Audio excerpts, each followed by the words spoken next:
Hello, welcome. It's HardLore time. How are you, Bo? I'm great. How are you?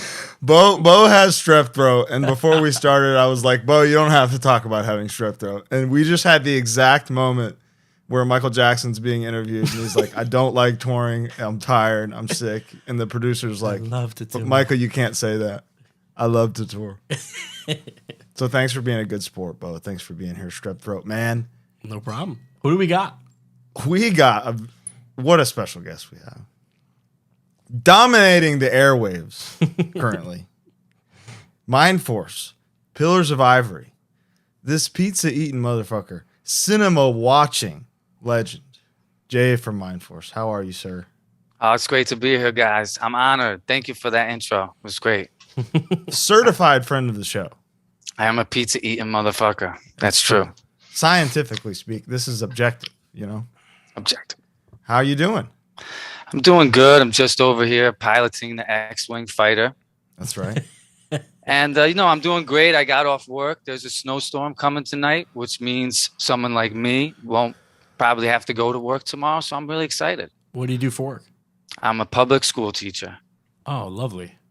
Yeah. How about that? I had that at like 8th or 9th in my notes here, but we can get right into that. That's our third teacher, I think. It's our third. Hardcore loves teaching. You know? Hudson Valley Hardcore loves teaching. That's right. Yeah. Hudson Valley Hardcore loves teaching. So. What age group? Oh, high school. Oh boy. All the grades in high school. Oh, Have you seen a Mindforce shirt yet? Oh, no. Not where I'm at. Not a lot of Mindforce shirts in the hood. Okay. Um, Are you not? You teach in the Hudson Valley? You preach in the Hudson Valley. I teach. I do. I teach in the Hudson Valley. I mean, I don't see any. I do show my kids sometimes. Like, look at this shit's crazy, right? Mm-hmm. And they're just like, what's wrong with you? They think it's nuts. But they are familiar with stage diving and stuff because, like at rap concerts these days, people mosh and stage dive and shit. Yeah. You know what I mean? Yeah. So they are familiar with that, but not necessarily like the fake karate type that we're used to. Yeah, I like that. So we had a lot of comments today. People asking about you and the kickboxing gimmick. I had no idea that was such a commonly known thing. Your live isms. Yeah, so famous. You say a word and then, you got to hear about it for months. Game over. Game over. I just, when I came into this thing of ours, that's what the guys called it. And I always liked that term for it. So I just started using it again. real, like legit old head move to be that's like the Human Furnace type move where he's like, motherfuckers ninja kicking. Ninja kicking, yeah. Next one. Okay. Yeah, that's good shit. What are you like a sub? Do you do multiple things or do you focus on one subject? I'm a history teacher. Yeah. Yeah, I'm a history teacher. That's the second history teacher too. You ever meet Pat Flynn? Oh yeah. I met Pat. Pat's a great guy. You guys talk about history and shit? He loves to. I try not to. Right now, currently, I'm dying. Yeah, okay. You got a favorite history? Nah. Okay. I think Suicide File Man was a history teacher too. Wonder why history teachers. Is this so Mindforce as an entity? Mm-hmm. You've perfected the kind of current form of existing as a band of like, hey, we can't tour, so you gotta see us when we're playing. You know, I love being a part of the can't tour community. It's great. It's great. It's great. Do you ever? It's great, but every once in a while, man, I wish I could get out there for like 2 weeks. I know. 2 weeks at least. Sometimes it's even hard to do a week, dude. Yeah. Could you do it? In the summer, if it lands on 2 months, I could do like a week. But honestly, I could do more than a week if I wanted to those 2 months. But I miss my family and my dog too much, man. It's funny. I feel like we've been around Mindforce and Pillars like every time we've been doing something. Yeah. Like for the show that like I feel like you guys are always touring. I feel my body feels like that too, but we aren't. When you're flying twice a month for 2 days, it's this your body. It has the same effect on you physically. Your ass is gonna be sore, dude. I'm nursing a lot of injuries all the time from just being a athletic psychopathic mosher my whole life and shit like that. The plane, kickboxer, fake karate specialist. The plane kills me, man. Like this past month. We don't tour, but I work full time all week, and we did 3 weekends in a row, and it was brutal, man. Last weekend was my first weekend off in a while, and I was like, this shit rules. That felt like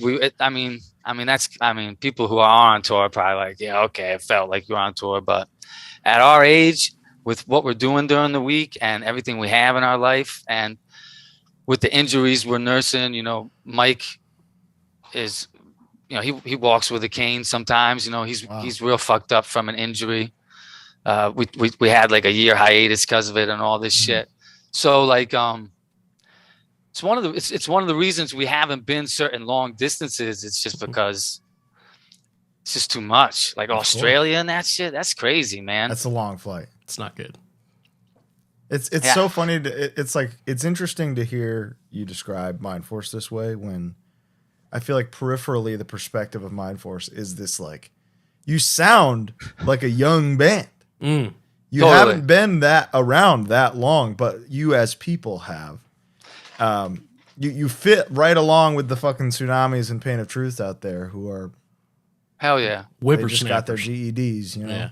Love them.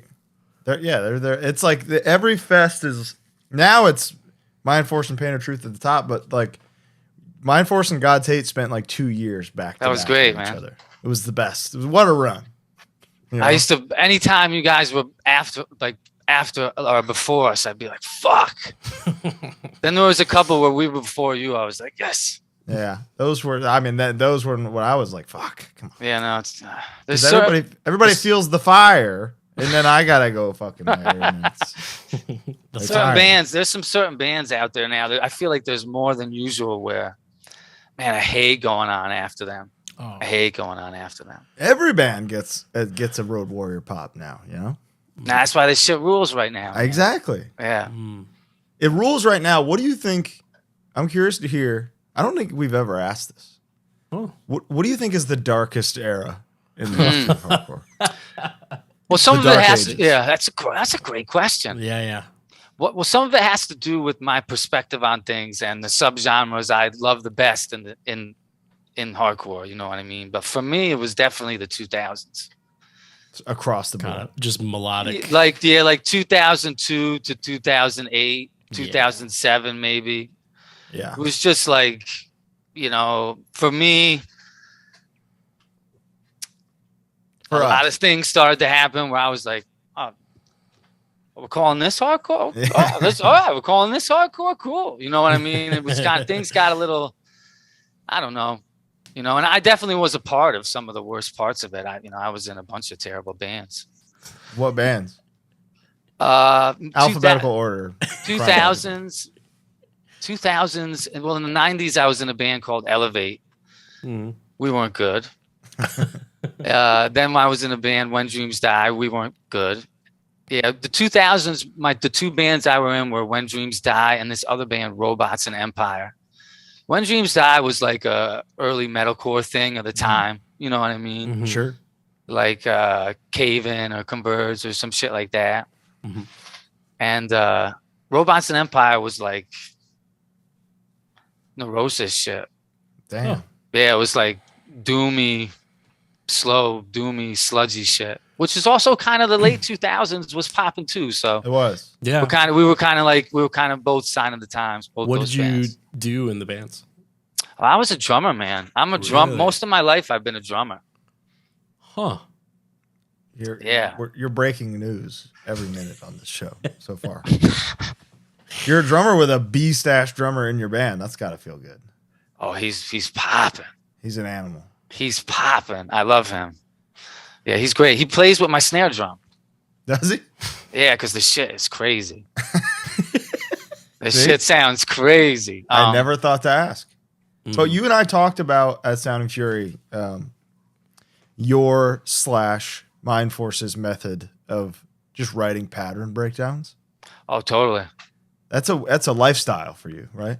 Lifestyle for me. I consider myself, as you mention it, consider myself a connoisseur of mouth riffing. Mouth riffing those patterns. Could you walk me through the mouth riff pattern breakdown process, start to finish? A lot of it has to do with copying. A lot of it has to do with copying. So, and I find that the older I get, the worse my patterns get. I almost have to go back to the old way and think of like a more not good at music brain pattern. You know what I mean? I don't know if this is making sense at all. No, it does. No, when you overthink, you get into like perfectionism, it kind of cuts out some of the organic. Like one of Mindforce's biggest mosh parts, one of our biggest songs in Nightmare, John, whatever. It's stolen from my first band I was in, Elevate. We just took it because it was just the pattern was right and everything we were thinking of was like too smart. You know what I mean? But usually I'm listening to like, some hardcore shit or maybe some death metal shit, and I hear something I like and I stop and I try to like mimic the pattern a little bit or reverse it. And then I just record it into my phone. You're speaking of my soul. I just keep going. Yeah. So I love it. I mean, if you look at like the fucking like the 50s and 60s, it was the same song under the lyrics, under the melodies. We're doing the same thing now, but we're just repurposing things in a creative way. I love that you are that you're a purveyor of that. Chuck Berry wrote Johnny B. Good like 30 different times. And that's all he needed to do. That's all literally all he needed to do. But every one of his hit songs is the same fucking song. Every riff is gone. We got to just figure out ways to play the ones that are out. Yeah, and stop playing notes. Enough with the notes. I'm with you. Just done. Yeah. 1 1 is all you need. E chug, just whatever.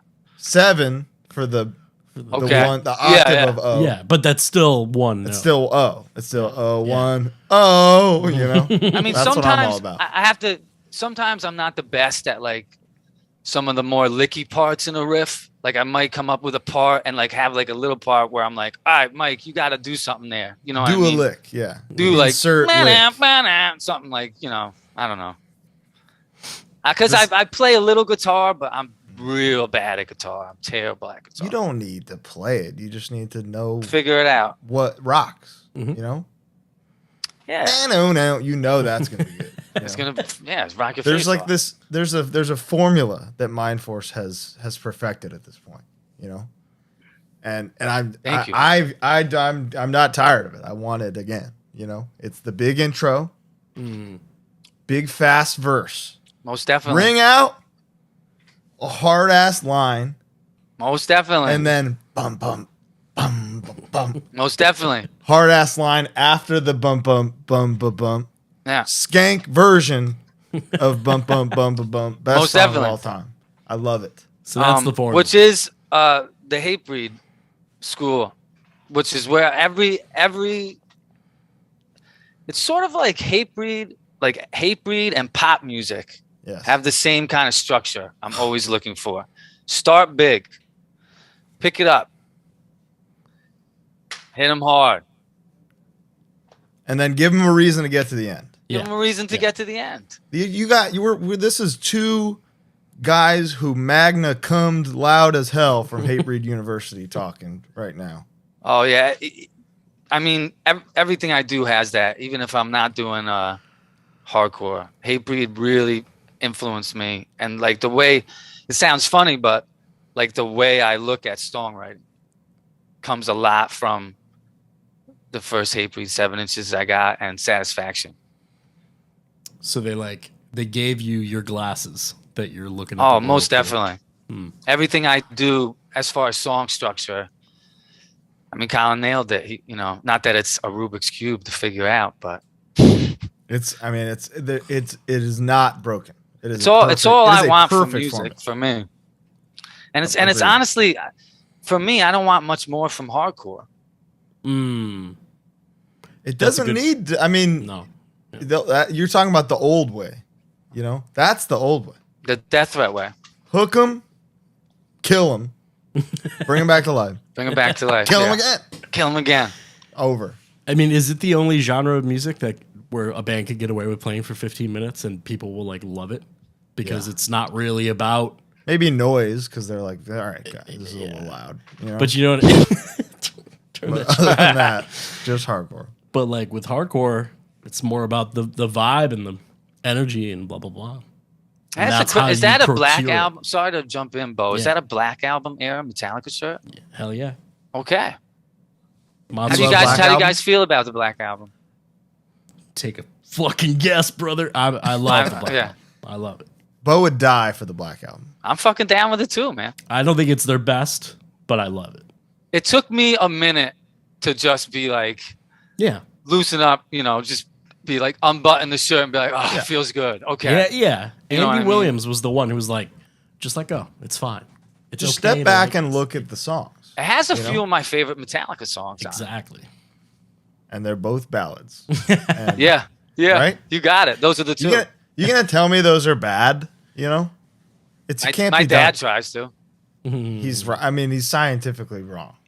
He's wrong about a lot. One time we were in the backyard smoking cigars, and he said to me, if you ever have a moment, well, nah, you guys don't smoke cigars, but no. But I eat a think about what that might be like for me.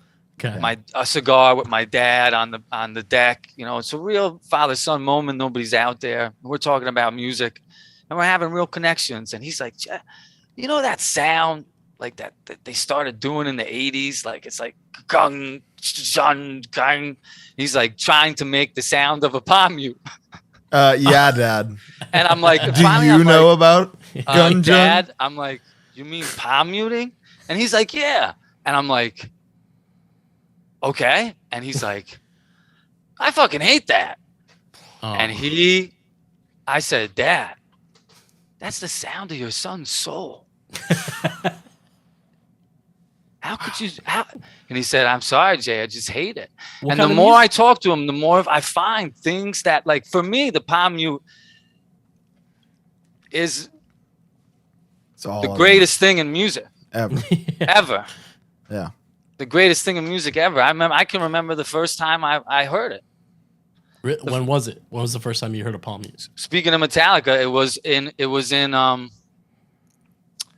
I was either in Nick Haynes' car or Scott Prater's car in 9th grade. He put on Darkness. It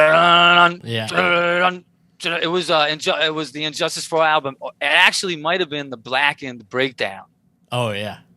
And I just heard it because I was not from that world, guys. I never listened to heavy metal or rock and roll rock and roll, but 70s rock and roll because of my dad. Or punk rock or anything like that. So I heard that shit, and I just wanted to, That's what I was going to ask is what kind of music does your dad listen to? My dad listens to 70s shit and 60s shit. The hardest he gets is Black Sabbath. I mean, that's when the palm mute was invented. I know. I try to tell him that. I don't know. Listen. Don't try to understand this guy. Get him in the room. Let's go. All right, is he 100% Italian? Yeah, he's 100%. Yeah, you're not kidding. Yeah. Come on. He doesn't understand it. When I was in 10th grade, my friends and I, there was this band called Inner Dam. I don't know if you guys ever heard of them. Mm-hmm. They're from the Hudson Valley in the 90s. If you like shit like 108 or Unbroken, check them out. They're a dope band like that, but nobody knows who they are. But the singer used to record VHSs of all the shows everywhere in the area in Connecticut, and he used to sell them at a heavy metal store. called Rock Fantasy, and we used to buy them to try to see ourselves moshing. We didn't give a fuck about the bands, watching the bands. Yeah. And my dad comes home one day, and I don't know if you guys ever had an old VCR with the slow motion button on it. Yeah. Fuck yeah. We were like putting in slow motion like pictures of us taking shots and connecting on other shots. And just be like, oh no, oh, how's your face not broken? You know. And my father walked in, and like we just like looked at him, and he looked at us, and he looked at the slow motion, and I was like getting punched in the face, like at that moment in slow motion, and he just looked at us, and he was just like, you know, you guys are like, you know, you're real fucking stupid, you know that. Wow. And it was just like, yeah. You know, we were just like, yeah, this is stupid, but we love it. You know, we love it. So. Disgraziad. But was he supportive? Did he drop you off at gigs and stuff, or was it? Oh yeah, yeah. Well, the first show I ever played at the Chance Theater. After we played, I got put in the hospital because I tried to mosh. And I don't remember or know exactly what happened. Damn. Some maniac I'm probably friends with now killed me. And, you know, it was bad. Like, they kept me overnight. I kept repeating the same. I kept having, like, 10-minute memory lapses. Didn't know what happened all day. And I remember my parents showing up and just being like, you know, the fuck kind of music concert were you at, you know?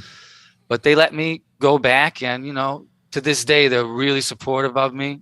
They're my biggest fans, and they love Hudson Valley Hardcore. They get the whole thing. They love all my friends. A lot of them been over on Christmas, and yeah, even though my dad, he doesn't understand anything, he's a dummy, I love him.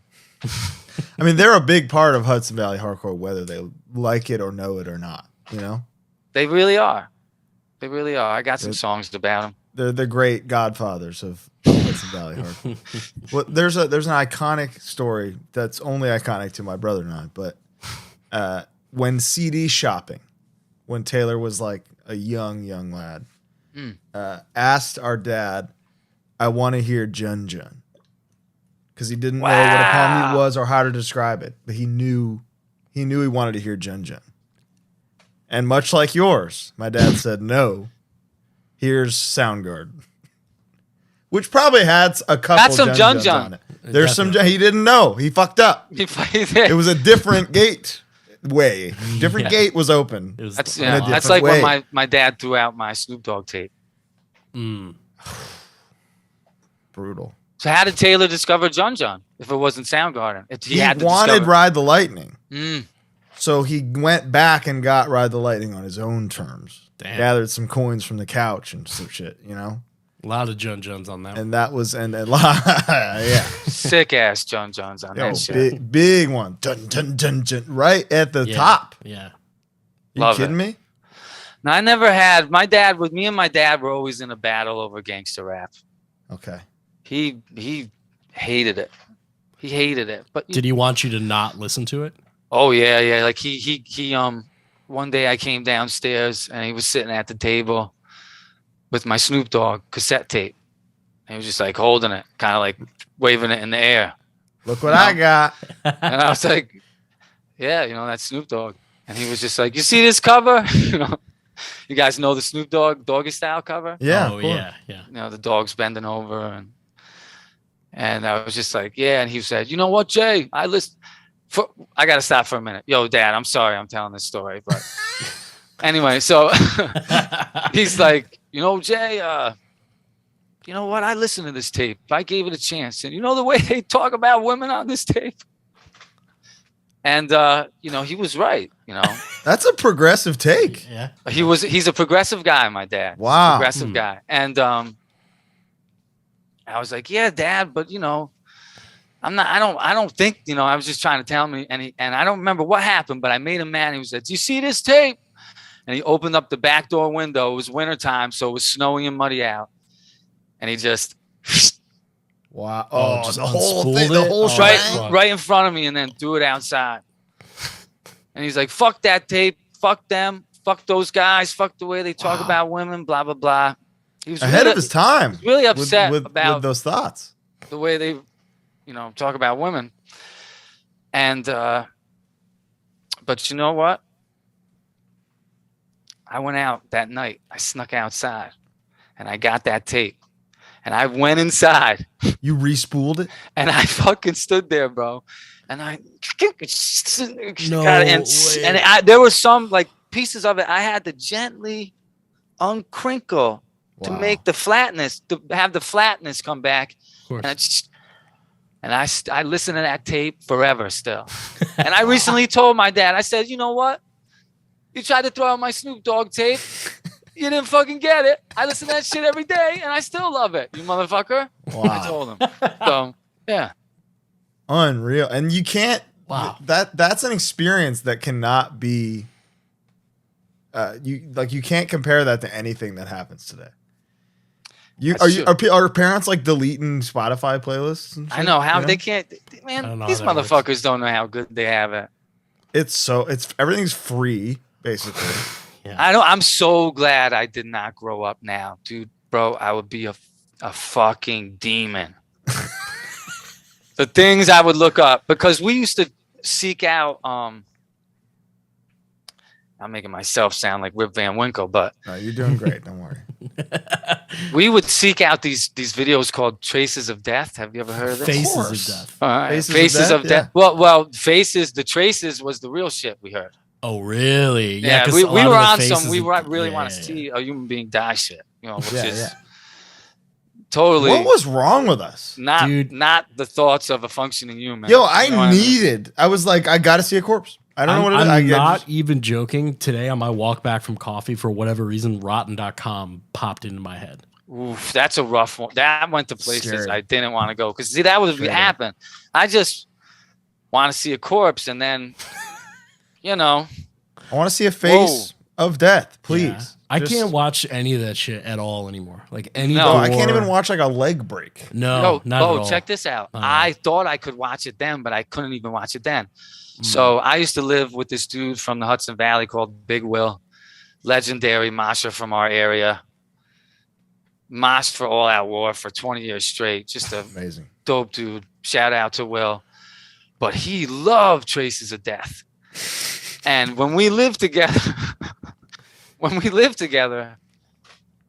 he was on. There was a period of a couple months where he was unemployed and I was working, and I would come home and he would be asleep on the couch, like with Traces of Death just playing, bro. I'm feeding into this motherfucker's subconscious. That's dark. And I would be like, yo, you gotta shut this shit. I would come home and shut it off, and he would like wake up. What are you shut it off? What are you shut it off for? I'm watching it. I'm like, no, you're not. You're sleeping. And it was a whole thing. And we even had some small skirmishes where I'd be like, yo, you can't. I need to stop watching that shit, man. So I couldn't even take it down, Bo. I thought I could, but once was almost too much for me. I can't even take it. To this day, I have trouble with some death metal covers. Wow. Death metal artwork. Like Cannibal Corpse and shit? Oh, brutal. And it's hilarious because I love Cannibal Corpse. But I will never, I can't rock the shirt. But visually, you hate them. It's just so just disgusting. It's icky. Yeah, it's very icky. I'm not. That's that world. And shout out to anybody that loves this. That's totally cool if you do. But like the whole horror movie, blood, that's not for me personally.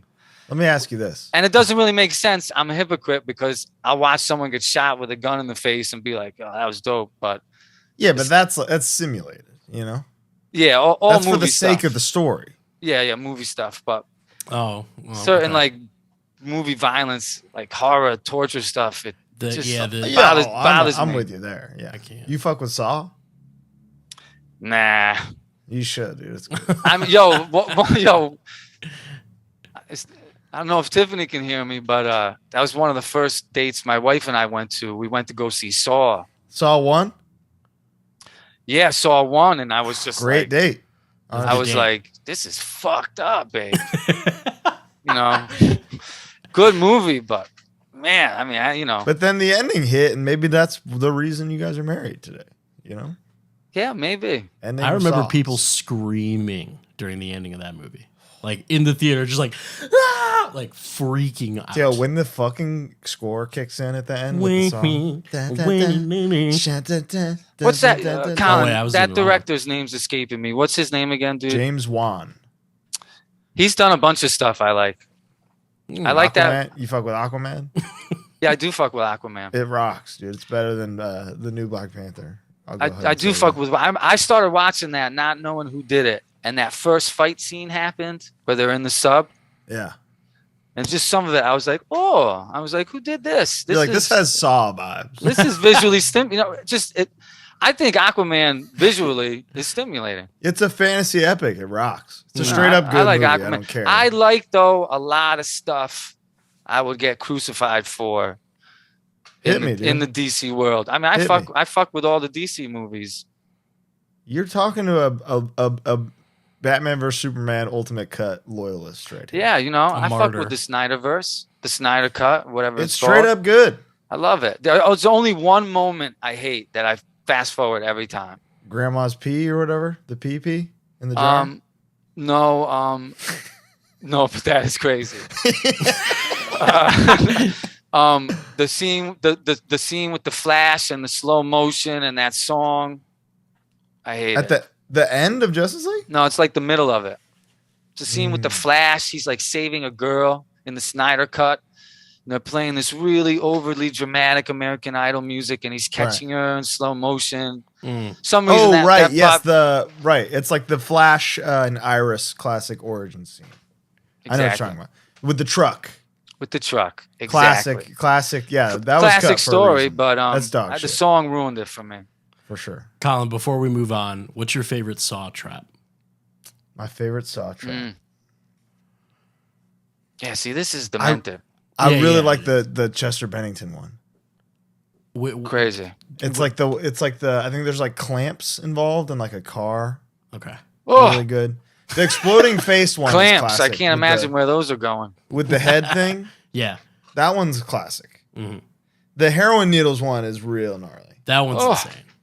That one is insane. Jay, you don't want to see that one. That sounds horrific. You would hate that one.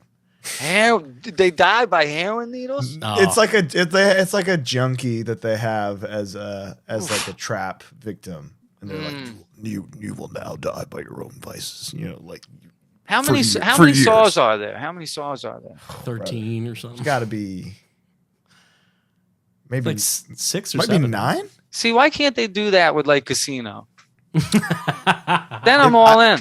I bet you Saw 1 made more money than Casino. That's why. No. Yeah, you're right. No way. Casino 9, could be good, dude. Casino 9, I'm watching. Yeah. Has Scorsese made a sequel? Mm-mm. Like, no, right? I don't Holy think so. shit. What a great question. I thought when you said that, I was like, oh, my brain's about to answer it. I don't think he hasn't. No, yeah. That's fucking, for lack of a better word, gangster. You took the words right out of my mouth, man. I was about to say that's gangster, man. Yeah. Tarantino's made 1 Kill Bill, but it's part of a. So I don't know if it came out separately. It made its own money. Okay, I consider it a sequel. It's a sequel. It's a part 2. All-time GOAT sequel. Yeah, amazing. Oh, I love it. Which part do you like better, 1 or 2? I think I like 2. I like the fantastic kind of Japanese vibe of 1, but something like so serene about 2, where it's really dialed in, and then the 5-point palm exploding heart technique scene at the end is all time great. It's amazing. Ending. Yeah, I love the Bud Michael Madsen shit too. Oh, he's incredible. Like when he buries he's so her good. He's life only good in Tarantino movies. It's crazy. It is crazy. Oh no, I like him in something else. What do I like him in? Sharknado 5 or something. I like him in Wyatt Earp with Kevin Costner. That makes sense. Oh, that makes sense. Oh, there's something else I just saw him in. I'm not going to be able to think of it. So, but you were like, yo, what the fuck is... Most of the time when I see him in something, it's like a TBS original movie. And I'm like, why the fuck is Michael Madsen in this? Michael Madsen and Gerard Butler. Fire your agents. Gerard deserves so much better than he's getting, man. Yeah, what happened to Gerard Butler? That's what. Like, who does he owe money to? But I will say, Plane kind of dope. Plane's pretty sick. I didn't see that. It's as insane as you want it to be, and the action is like brutal. Dude, he really is only in Tarantino movies. Michael Madsen, like good Tarantino, like those Tarantino movies and Sharknado 5 and Free Willy. Yeah, but then Gerard Butler, his agent breathes, and Gerard's like, "I'll do it." Yeah, I could see that. I could see them both as the villain in a Steven Seagal movie.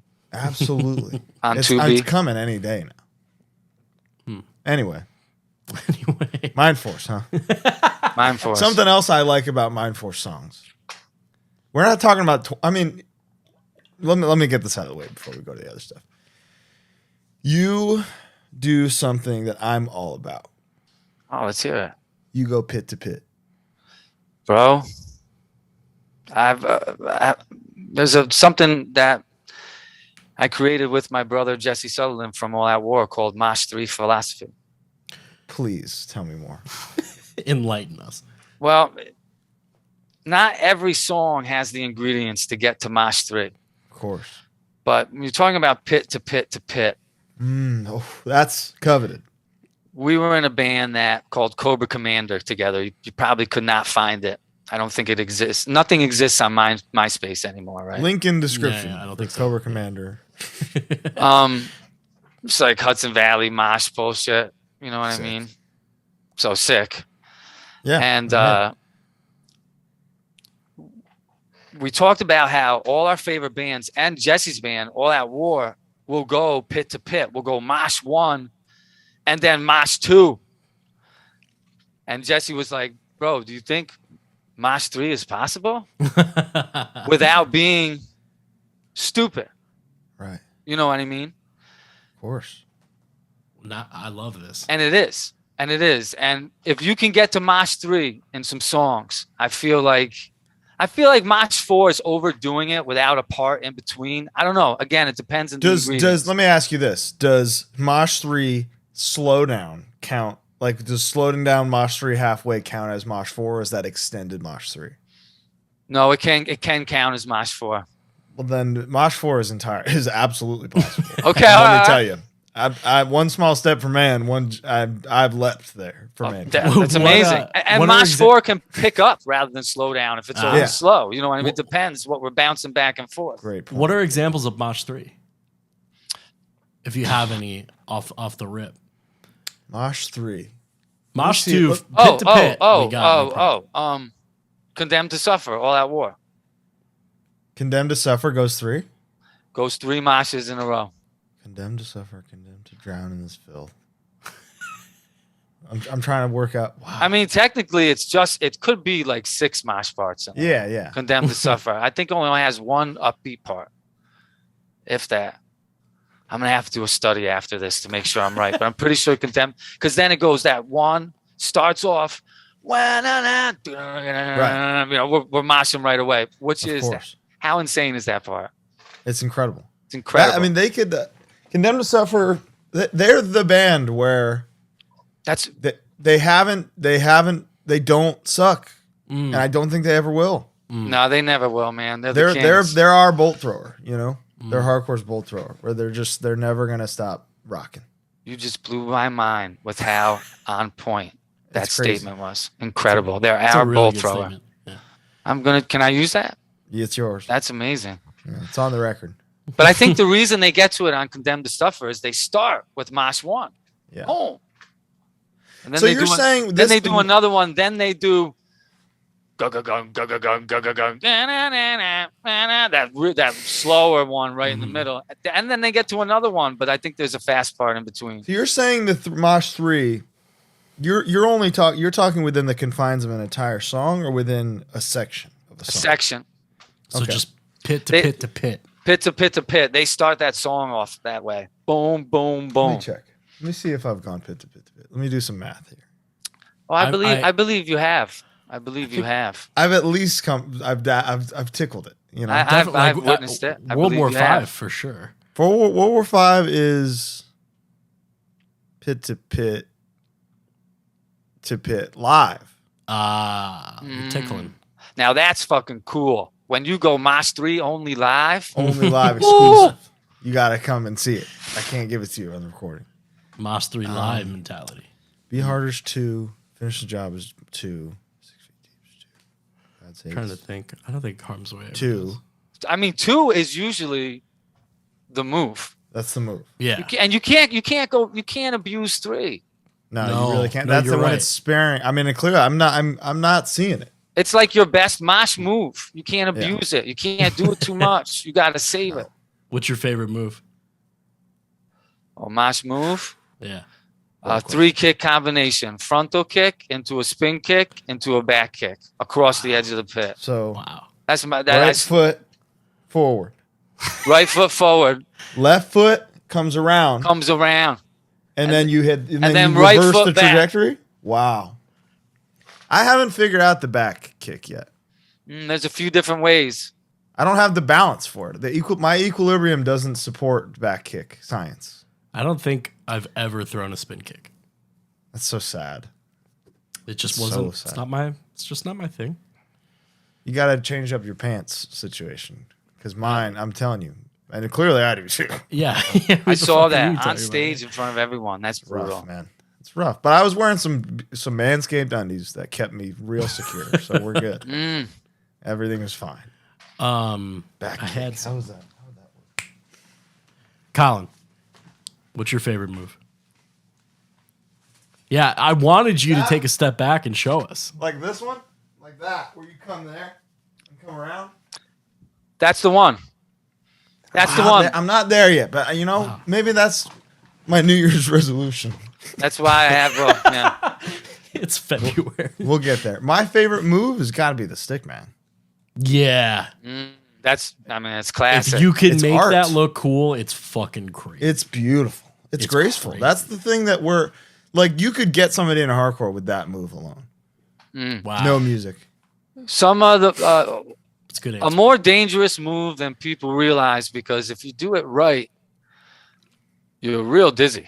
You're like a little thrown off with where you are. And so I'd be falling left. you ever like do it across the whole floor? I mean, I have moments where I'm like, I hope I don't die. I don't even know where I am. Straight up, I feel like Taz after fucking just being like Taz. Straight up Taz. Yeah, the stick man is just so gory. He snapped with that one. Yeah, no. Oh man, the video in the music video when he does Unbelievable. It's the greatest moment in any music video ever made. Oh, I don't know. It's better than Bad Scorsese. It's better than What about in the Biohazard video where they're moshing with a pitbull, holding a pitbull? that one. That is, And I had a moment Saab with my in that- wife in that where I too? said that's the greatest moment in a music video. The Bobby Spin being Bobby Spin is good. being In and out of immortalized frame forever. too. Yeah. Isn't Marauder, some of the Marauder guys in the Punishment video too? Oh yeah, all those guys Isn't are in Saab Crown like of Thorns, man. right there? Yeah. They're moshing on the Brooklyn Bridge. I'm pretty sure. I mean, I think that's it. I think Do you that think kind that of would was that permitted? You think, or do you think No, it was like I yo. saw something. I forget if I saw. What did I see? Or maybe Drew Stone told me. I can't remember, but no, I heard they just did that. I heard they just did that because he always, and I could be getting the details a little wrong, but that dude who also I think he filmed the Down by Law Madball video too. He always had like stock rolls of film to use. So he had a camera and had stuff with him. And he was like, he just invited all those maniacs up on that bridge. The rest is history. Was he the through and through guy too? I don't Did know. he just do all that stuff? I don't know. He did a lot of that stuff in the 90s. I'm not sure. Those two I'm sure of, but I'm not sure what else. The craziest. Well, I mean, that's quite a resume. Yeah. The craziest to me, and I think we briefly talked about this on the last episode, Colin, but is Slayer playing in front of the pyramids. Yeah, that's fucked, man. But actually there, so they had to get permits and What did that cost? I have no idea. And why? Yeah, why? Like, you got any ideas for the video? Yeah, I don't know. Fucking go to the pyramids or something. And then they're like, okay. So sick. Yeah, it's crazy. I think I read somewhere that it was the last time that like anyone was ever allowed to like perform and film in front of them. They're like very protective about it now. Nice. Anyway. It's a good last time. Pretty good. How do you guys feel about music videos? Have you? I fucking despise them. I hate them. Making them? Have you made one yet? I won't. You won't. That's not for me, man. You and Brody King are really firmly on the same page there. I have ones I like and I think are good, but I'm not trying to see me in one. Be the guy doing that stuff. It's not for me. I don't mind the finished product, but it's actually like a pretty miserable experience. It's humiliating. Oh, dude, the fucking Dead Body one is dope. That one's sick. But that was like it's one of the best ones I've seen. And that we did that in a way where that it was like, this cannot be this humiliating thing because we're just gonna rock in the desert real quick. It's one shot, right? For 30 seconds, one shot, done. Oh, that's so cool, man. That's cool. That's fun. That was like a way to be like, how do we not make this corny thing, and how do we make somebody maybe want to watch this twice? Pretending to play your own song for hours and hours is like brutal. Singing is the worst. I didn't do a music video, but we did do something where we went on a show during COVID when there wasn't music, and we had to play a song a couple times, and I didn't even like that. I didn't even like that. Just not just wasn't for me. That's all. You know what I mean? I think it's dope. I think if other bands are doing it, and I want other bands to do it because as a fan, I want to see my favorite bands. There's but definitely, it's just not for me. There's ways around doing the corny shit for sure, and some bands have figured it out. A live stuff mixed in, you can't beat it. You know what I mean? Yeah. Like the TUI fucking Believe video. That's a great that we video. talked about. That one's awesome. It's fucking sick, man. It's just a guy smoking crack, and then like the best show you've ever seen. Yeah. You know? No, yeah. If we did like a full song music video, I mean, we do shit on like social media and stuff, but if we did do one, it would just be insane moshing. Yeah, just moshing. Yeah. Probably not even. We wouldn't even be in the video that much. Just moshing. You could redo. You know that Sick of It All video with the mosh moves? Yeah. Like teaching you the mosh moves? It's one of the first hardcore videos I ever saw, man. I think it's that and Punishment were like on the same day on channel 472 MTVX. Yeah, probably. You could redo that with just other dudes moshing, showing you mosh moves. That could be cool. I think the first like hardcore related video I ever saw was a live AFI, like early AFI. Playing through what's the intro on Black Sails? The Through Our Bleeding. Yeah. Strength Through Wounding. That's it. What a track. They opened with that, and it was just like crazy. You know, nice. I remember. I think Chris had downloaded it on like LimeWire or something. I remember that. The first music video you saw though? No. What would that be? Had to be Punishment. Or iconic. Dude, Terror. Had one very early on from one with the Underdogs. The Overcome video. And that was on like Fuse. Oh, did they? They had a video for that? Yeah. They're just kind of walking around LA and like singing. Stat crazy. If you look at that now, you'll be like, oh, that's that guy. There's Luis. There's Dre. Oh, really? It's that's how that Sick of It All video is. I think one of those guys isn't Lord Ezak one of the moshers in that? I'm sure. I would imagine. I haven't seen it since like 1999, probably. So I have to. Yeah, you know what's crazy? That's like my least favorite Sick of It All song. People love it. That one was not for me. Post Just Look Around. I'm not like revisiting much, but that and before, those are something. That's Sick of It All is a band where I can revisit like once every 3 years. Okay. And be like, God damn. They're a band I forget about. Biohazard kind of is too. But I know those songs so fucking well that it's like I don't need to listen to them, you know? What's your stance on State of the World Address? I mean the first Biohazard album I got, so I like it. I think it's one of the most ambitious hardcore records ever written. Ooh, I could totally see that. That's a great way to put it. Yeah. It's long as hell. It's creative. It's like weird, but still hard. It sounds major label audience friendly, but it's also still hard. Weird and hard is really difficult to do. It's tough to do. Oh, that's only a few bands have ever gotten it right, my friends. Mm-hmm. Only a few, in my opinion. And the thing is about that is once you get weird and hard a couple times, you don't need any more weird and hard. Sure. So I love my favorite weird and hard band of all time is Dead Guy. I fucking love Dead Guy. But I don't need any other Dead Guys. That's where I'm kind of weird. Yeah, no, I get that. They were definitely bordering on omission from our Master Killer list to me. It was close. But yeah, you're right. I think Converge is probably my favorite. Weird Okay. and hard. Weird hard. They're one of the best at it. But they They're balance one of the best weird hard on like their own wavelengths though, you know? Absolutely. But then there's, dude, we didn't talk about this when we were talking about Jane Doe, but there's like parts on that record where I've listened to that record 1,000 times. Mm-hmm. But like what's the Phoenix in Flight, like the two, like the really fast double, there's no snare in that whole part. There's just things that's just Ben being like a drum genius. And it's just like things that like that's a really weird thing to do in a really crazy part. Yeah. You know, so I think they're like the kings of it, but there's a few others. Yeah. One could argue your list is short, Jay. You're weird hard. Yeah, my list is short. I mean, some of especially the early Converge. I mean, I can remember where I was the first time I heard Jane Doe. That's how explosive that album was. If you were there when it dropped, it was no matter what you were into, you were stopping to listen to it. They're definitely one of the best. But for me, the list is short. Also, for me, another one on the list is a legendary unknown Hudson Valley band called Dissolve. They're actually, I take back what I said. They're weird and hard, big body hard. I mean, they'll crush that body. They'll crush that guy. They'll crush that guy. I almost said dead body, but I didn't mean. I meant dead. That's okay. You're probably right. Probably crush them too.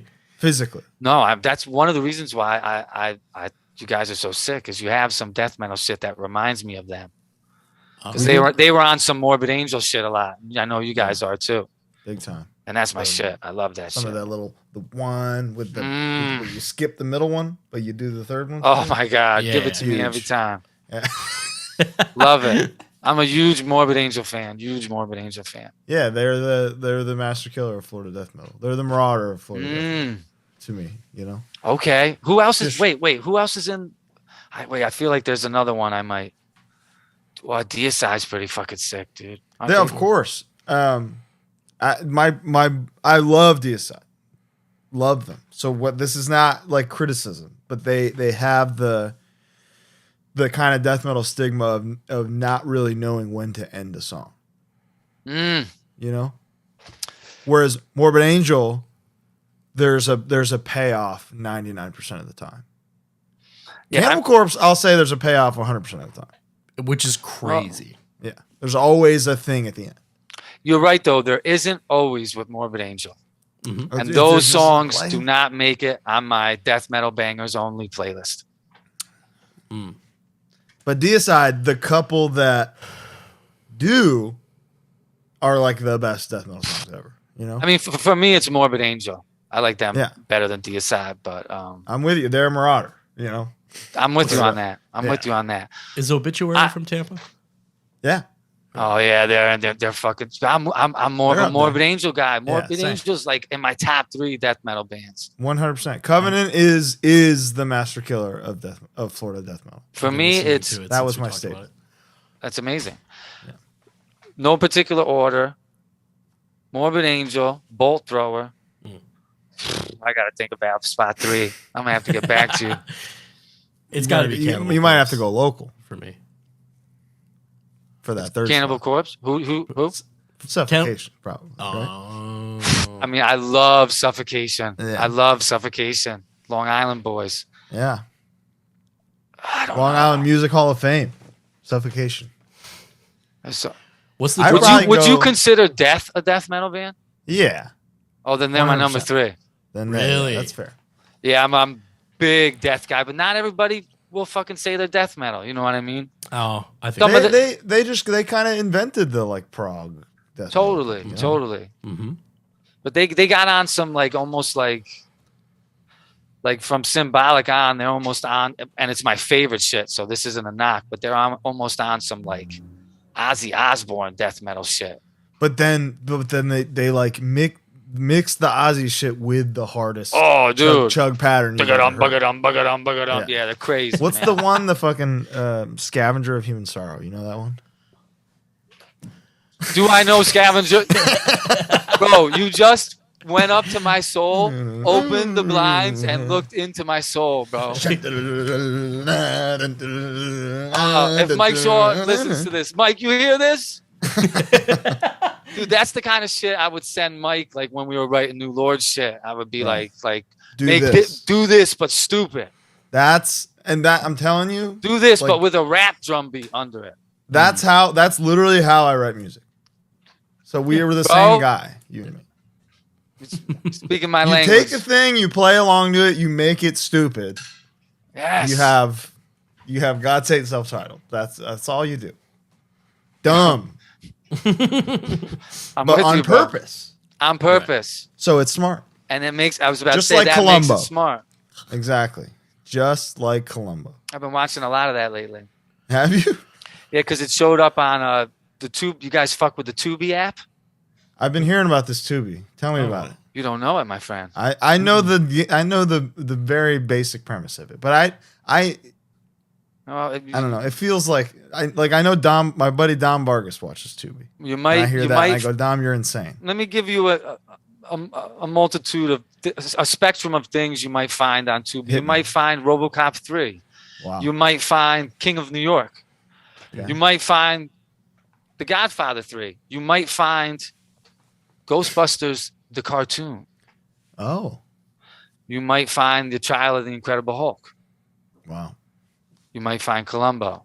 I think I definitely will. This shit is all over the place. You feel me? Okay. What's the premise of the app? It's just an app with stuff. It's just a free app with all free shit. Movies. Ads?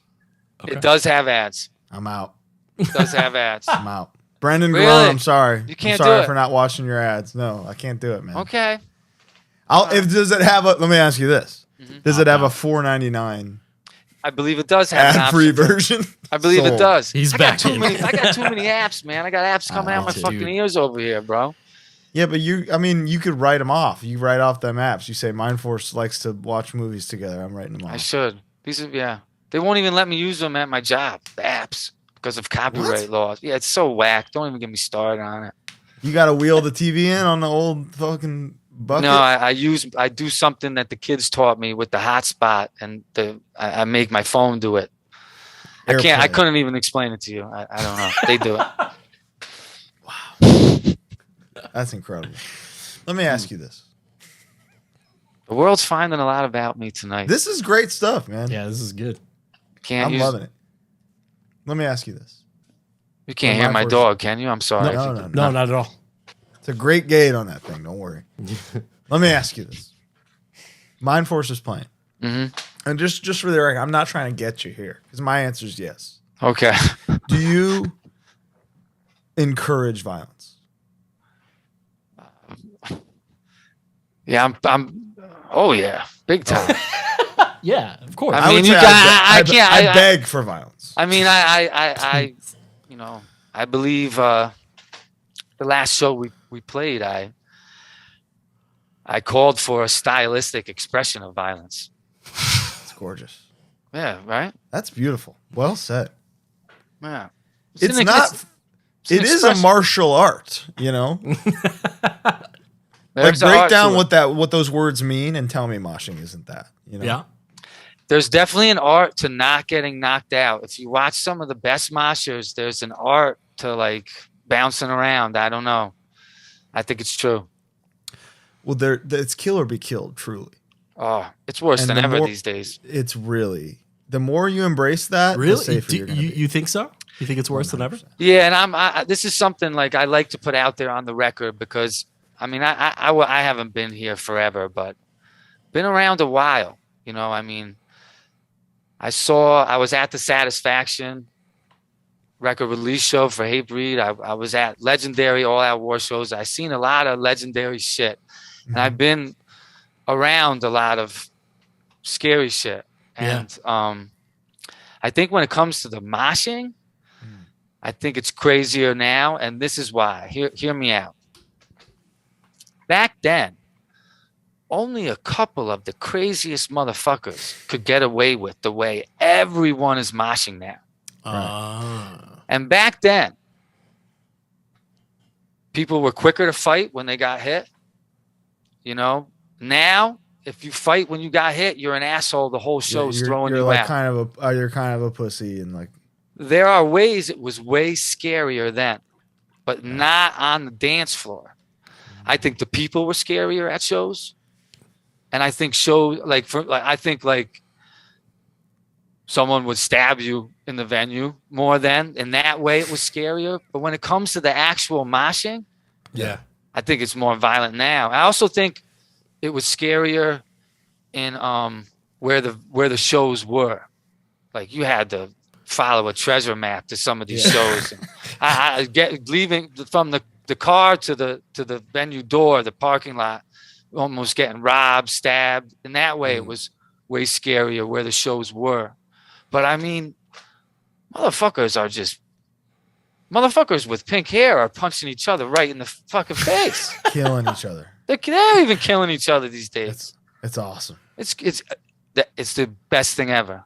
Yeah. It's the best thing ever. It is. I mean, it's like, why do what we do if we don't want that? You know? That is to the core of you, Colin. That is your ethos. It really is. Well, I don't know about you guys, but when I'm writing like a mosh part, like I'm envisioning the fucking warfare. It is a visual thing. You know, every mosh part is a science project. Okay. And there's not like writing an original mosh part now is so much harder than writing a hook, you know? Yeah. Well, of course. A chorus. You just I agree. Done. There's a chorus. That was it. I just wrote one. Yeah. Mosh part that makes me feel something enough to visualize it in my mind. You got to see it. I see. Do you ever see like specific scenes? I see like I'll see something from maybe it's some type of mesh of a video I saw and something I saw live. Like when I was writing the New Lord shit, I was picturing a lot of like specifically Japanese mosh pits. Oh, the fucking what's that one video? Something Mosh Style 2 or whatever. I don't know the name of it, but I know the you one know what I'm talking about. It's like some of the shots are from low. Motherfuckers are spin kicking over the camera. Yeah. It's like the dude's in the pit. And it's crazy because like they're kind of Japanese. My experience in Japan is that they mosh very respectfully. Yeah, yeah. It's like one guy at a time doing his thing, and then the next guy goes. It's like a breakdance circle. But the thing is, it was more like that back then. Like watch the videos, you'll see it for yourself. Yeah. The thing is, a lot of older guys, they want to feel like their time was they were the craziest, this and that. But I think the videos speak for themselves. Watch the videos, man. I remember there was a big one. Oh, I will say this. When it comes to stage diving, that shit's whack now. It's bad. Motherfuckers need to YouTube All Out War 25 to Life at the chance, Poughkeepsie, New York. Watch everything, copy it. It's not that hard. Figure it out. Well, the thing that's crazy to me is it's getting bad. People don't jump. Nah. They just run. Or they just step and fall. Yeah, and step. You got to fucking jump. Just do a little leap. And land on your back. I'm more likely to catch you if I can see if you got some hang time. I know you're not going to hit me as hard. I'm going for you if you do that. Most definitely. If you just fall on me, what the fuck? Get off me, you know? Yeah. But flight is like I feel like it's there's the momentum is different. I can safely escort you to you can kind of it's like catching a heavy whatever. Yeah, exactly. I got you. I remember a very early in my hardcore life, there was like a I think it was an American Nightmare video of like a dude in a varsity jacket, like floor punching to a part in a song. And another guy like grabbed him to like stop him. And I remember I had this like preconceived idea when I first started going to shows that like you were trying to get away with something before someone else got you. And it was that's the Joe Hardcore system of ethics there. He'll fucking get you, man. Dude, we were talking about it earlier and I almost brought it up. 3 seconds. What? That's all you get on the stage. 3 seconds. Oh yeah. There's video proof of this. The Killer was playing This Is Hardcore at the old venue before they went to the Electric Factory. And I was moshing I forget what song it was, but Joe was doing like spin kicks like in a loop, like exactly what you were talking about. Legend. In the video, he spin kicks me in my baby blue shirt flat over, and then in the same move picks me up. He's a pro. That's hard. Like, he's a legend. Legendary spin kicker for sure. Mount Rushmore? Style, capital letters. That's what I love about Joe. He's got style, man. That's missing from moshing today. Style. A little too much emphasis on violence and style goes. You can have both. You can absolutely have both.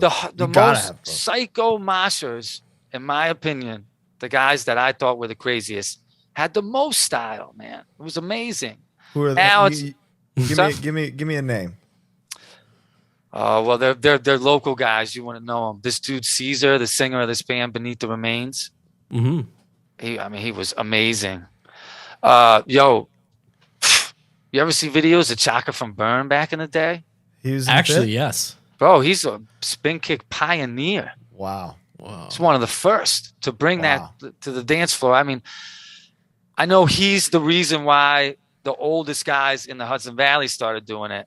And I heard once, I don't know if this is true, because side note, I'm like really into like mosh style history. I think HardLore. It's fascinating. It is absolutely HardLore. That's what we're all. And I had heard that the first people to bring spin kick into New York City were from Boston. Wow. And then a bunch of people from New York City started doing it. Yeah, I heard it was the Wrecking Crew, the Wrecking Crew masters. Wow. I don't know if it's true. Please confirm for us. Yeah. I wonder. This is just what I've heard. I don't know if it's true or not. Wow. I wonder where that came from in the first place. Like, who was the first guy at a punk rock? I think it was to this is my theory. Mm-hmm. Yeah. I think the first spin kick was to the Beatles.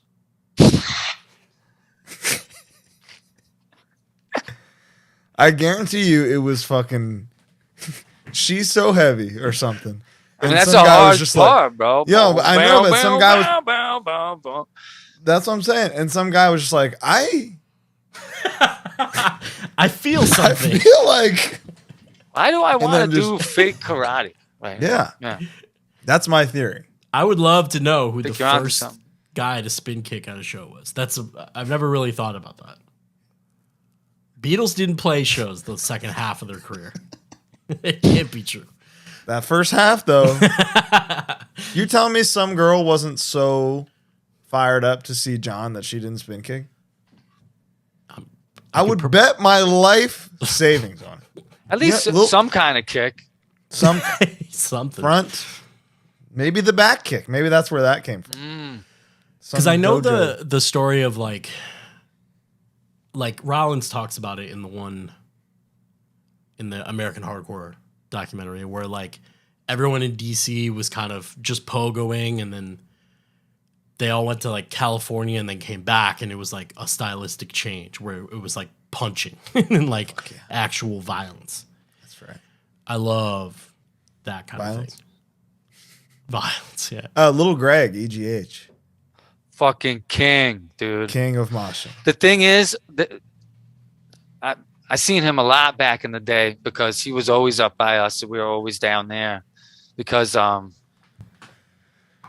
you guys ever get into another not known band? You'd have to find it on Bandcamp or YouTube. This band called Eye to Eye. No. Well, they were part of that whole squad, and they're the one band that nobody knows about now. Like a lot of those bands have gotten bigger now. Billy Club, Everybody Gets Hurt, Irate, all those bands. But another band that was in that whole crew was this band Eye to Eye, but they were from the Hudson Valley, and they were always playing with those bands, and I was always seeing those guys. But there were some guys by us that, in my opinion, were just as legendary. I mean, the first dudes I ever saw wearing gloves were these two dudes, Matty Campbell and this other dude, Sean Mesler. And they were doing like crazy spin kicks into the crowd with gloves on and shit. And I was like, yo, that's the coolest shit I've ever seen, Yeah. Pardon this interruption, but I believe you know what time it is. It's Manscaped time. Let's tell them what we got today, Bo. We got the all new beard trimmer. Some might say the master killer of male grooming product. Got me. This bad boy has 1 million settings. So many settings. So many more settings than the average trimmer, which only goes 0 to 5. This one goes... And think about it, you got to carry them all. True. All the little bits and shit. So this guy just stays on and you just ratchet just him like up. the barbers at the shop with the music and the quartets. That you could have that at home now. Is basically what we're saying. With code HardLore, 20% off free shipping. They got the Lawnmower 4.0, the go-to, the GOAT 2. You mowed your lawn recently? Today, but that's none of your business. My favorite is the Crop Reviver. You just spray them. And look at that. Shorts on. Wow. Revived. The beard trimmer came with all these little bells and whistles too. Beard oil, balm, shampoo, conditioner, brushes. You can get that VIP package and so much more with code HardLore, 20% off and free shipping. It's also Whatnot time, Bo. Let's talk about Whatnot real quick. Let's talk about it. I've been dying to talk about it. Click the link below. Join us. We're going to be putting some good stuff up there. What are we thinking? What are you thinking? Maybe a t-shirt? Maybe 5 t-shirts. That's what I'm saying. Is like we can do some hard lore for specific items that we have. I love that. And then the people get to have them. I'm gonna put a guitar on there. Wow. Do that. I'm not. That will fly. Let's see what it was described to me as. This is a good description. We describe it as Cameo meets eBay. Right. But they like to say the most interactive place online to buy and sell hardcore vinyl records and music memorabilia. Back to the episode. You know who comes to mind for me, actually, Colin? Chris Morrissey, the elder. The Santa. The Santa. So good pre Santa Mosh. But then he was immortalized forever by. That's the guy in the Santa Mosh video. Yeah. You guys know him? Oh yeah. He's from Chicago. Wow, man! Shout out. He was one of the brother first, of a friend of the of several friends of the show. He's a legend. He was one of the first guys I saw, like Two-Step. One of the first guys. He was like a pit for every band kind of guy. Very sick. God, I would kill to have that endurance back. Oh. But there's a lot of legends today, too. Agreed.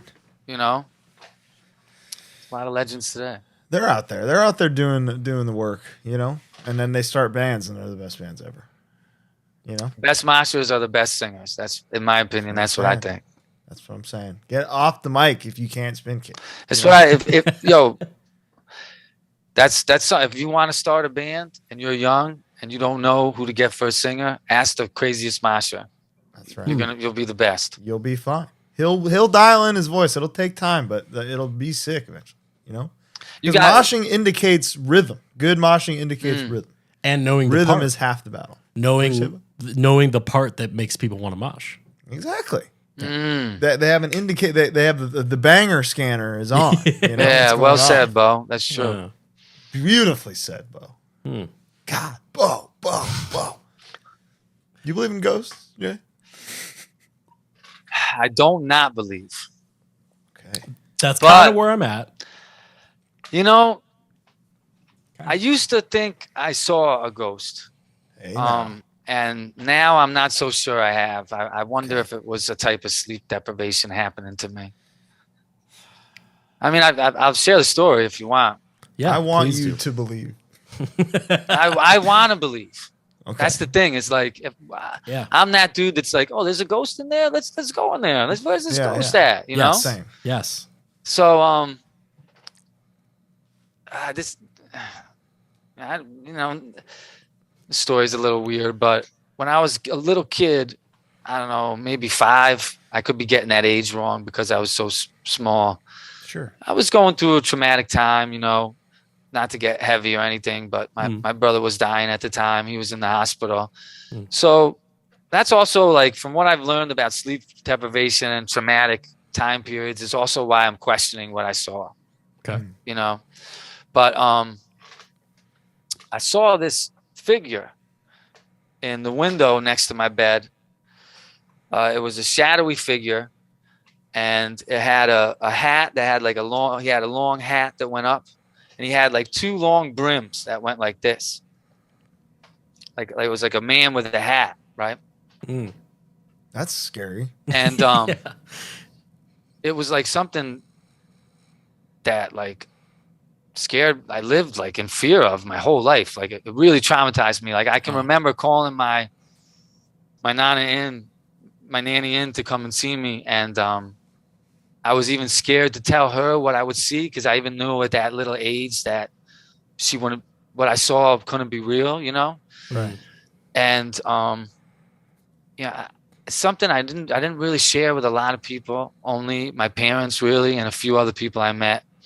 And then, like maybe 7 years ago, I watched this sleep deprivation documentary on Netflix. Have you guys seen it? No. Oh, you gotta watch it. Okay. Shit is frightening, dude. Wow. Shit is frightening. And bro, what I saw, I started watching this, and then all of a sudden, this movie starts unfolding, and they start showing this stuff. Bro, I'm getting chills just thinking of it. They showed what I saw. Like, all right? Exactly? Yes, they showed what I saw, and like I freaked out.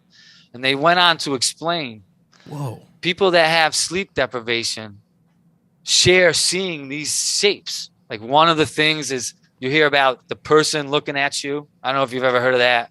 Yeah. People will see the guy in the room. Yeah. Another one is, what do they call him? There's a name for him, like the Hat mushroom. Man. Yeah. The Hat Man. That's what it is. The what man?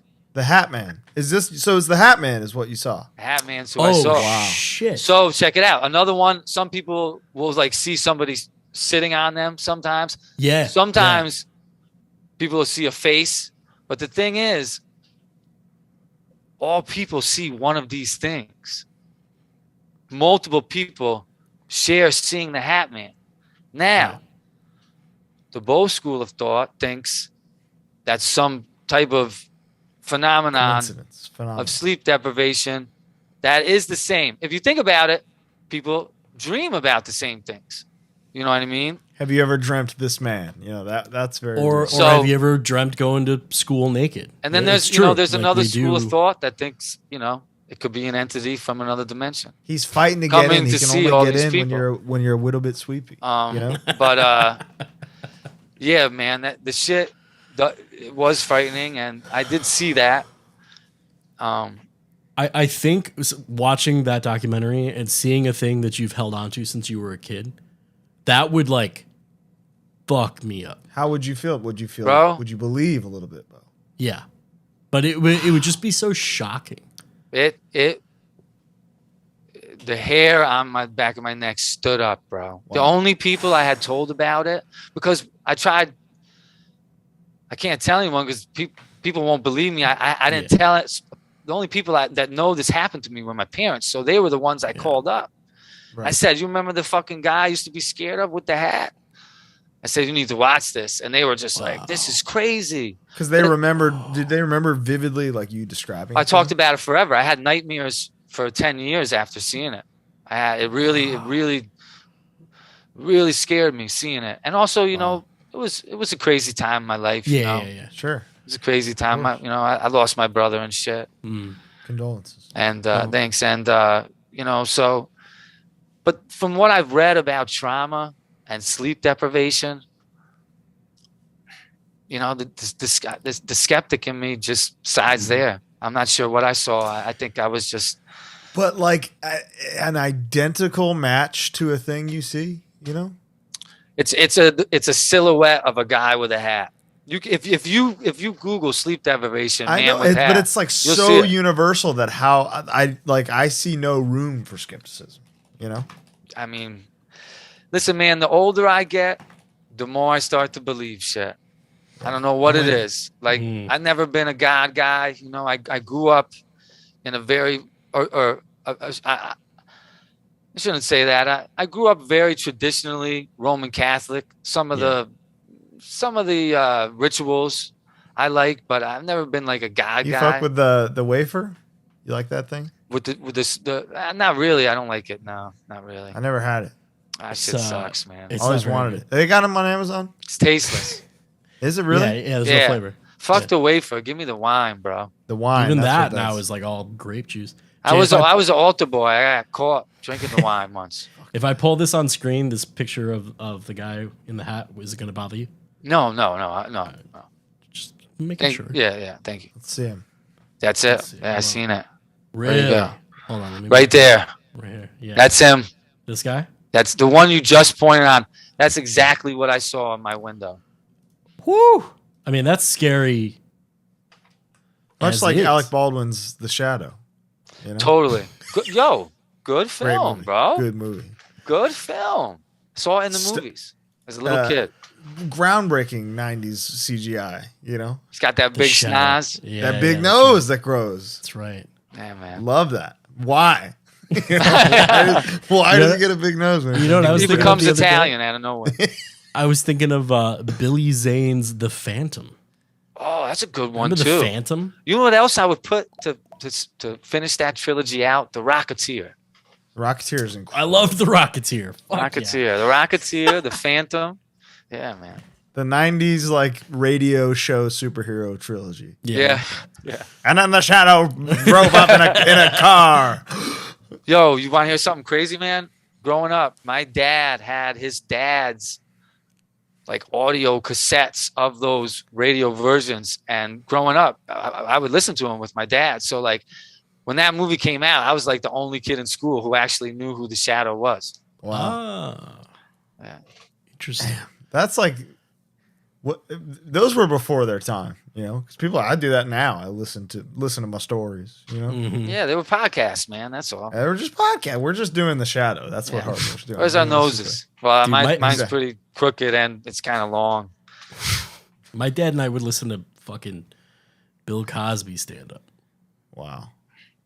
Which at the time was delightful. It was family friendly. Very family friendly. Clean. Very clean. Little did you know. Little did anyone know, apparently. I'm not going there. Yeah, we don't need to go there. I never owned the DVD. Himself, right? Bill Cosby himself. Yeah. I mean, that shit's pretty good, man. Or it was devastating to me as a Jell-O fan. You know? It was devastating to me as a user of the slang term Cosby sweater. Cosby sweater is I cannot say that anymore. Man. It's just... Oh, wow. I never even thought it's like that. Wife beater, you know, though. It's like just as dark as that. Dude. Which I've said wife beater on stage a few times. And luckily I didn't get in trouble. But all I remember Facecast? No. What's that? What's that? Yo, Facecast, the band with the song Wife Beater? I am the wife beater. I'm wearing one? I am one? No, like I am the wife beater. I'm pretty sure they're upstate New York. I don't know this. Damn, we're putting Facecast over.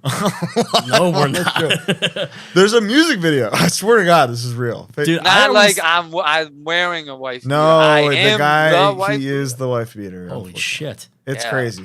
I grew up thinking cool, that wife beater was derogatory, as in calling the people who wore just wife beaters, like wife beaters. Like I grew up to know that as like a derogatory thing. I grew up in a place where there weren't a lot of Italian Americans or like people who would wear them who weren't necessarily wife beaters. Is that like, not what it was like white trash people? No, the same as trailer park. The same for me. I mean, I grew up in an Italian American family, but nobody in my family wore wife beaters. Yeah, but what are you trying to say, man? But All the white trash people did, bro. It was the same for me. I get it. No, what are you talking about? Fucking Tony Soprano wears them in every fucking episode. Yeah, I didn't grow up around people with wife beaters. I don't know any Italian. He does, but like... Well, because what's the other name for him?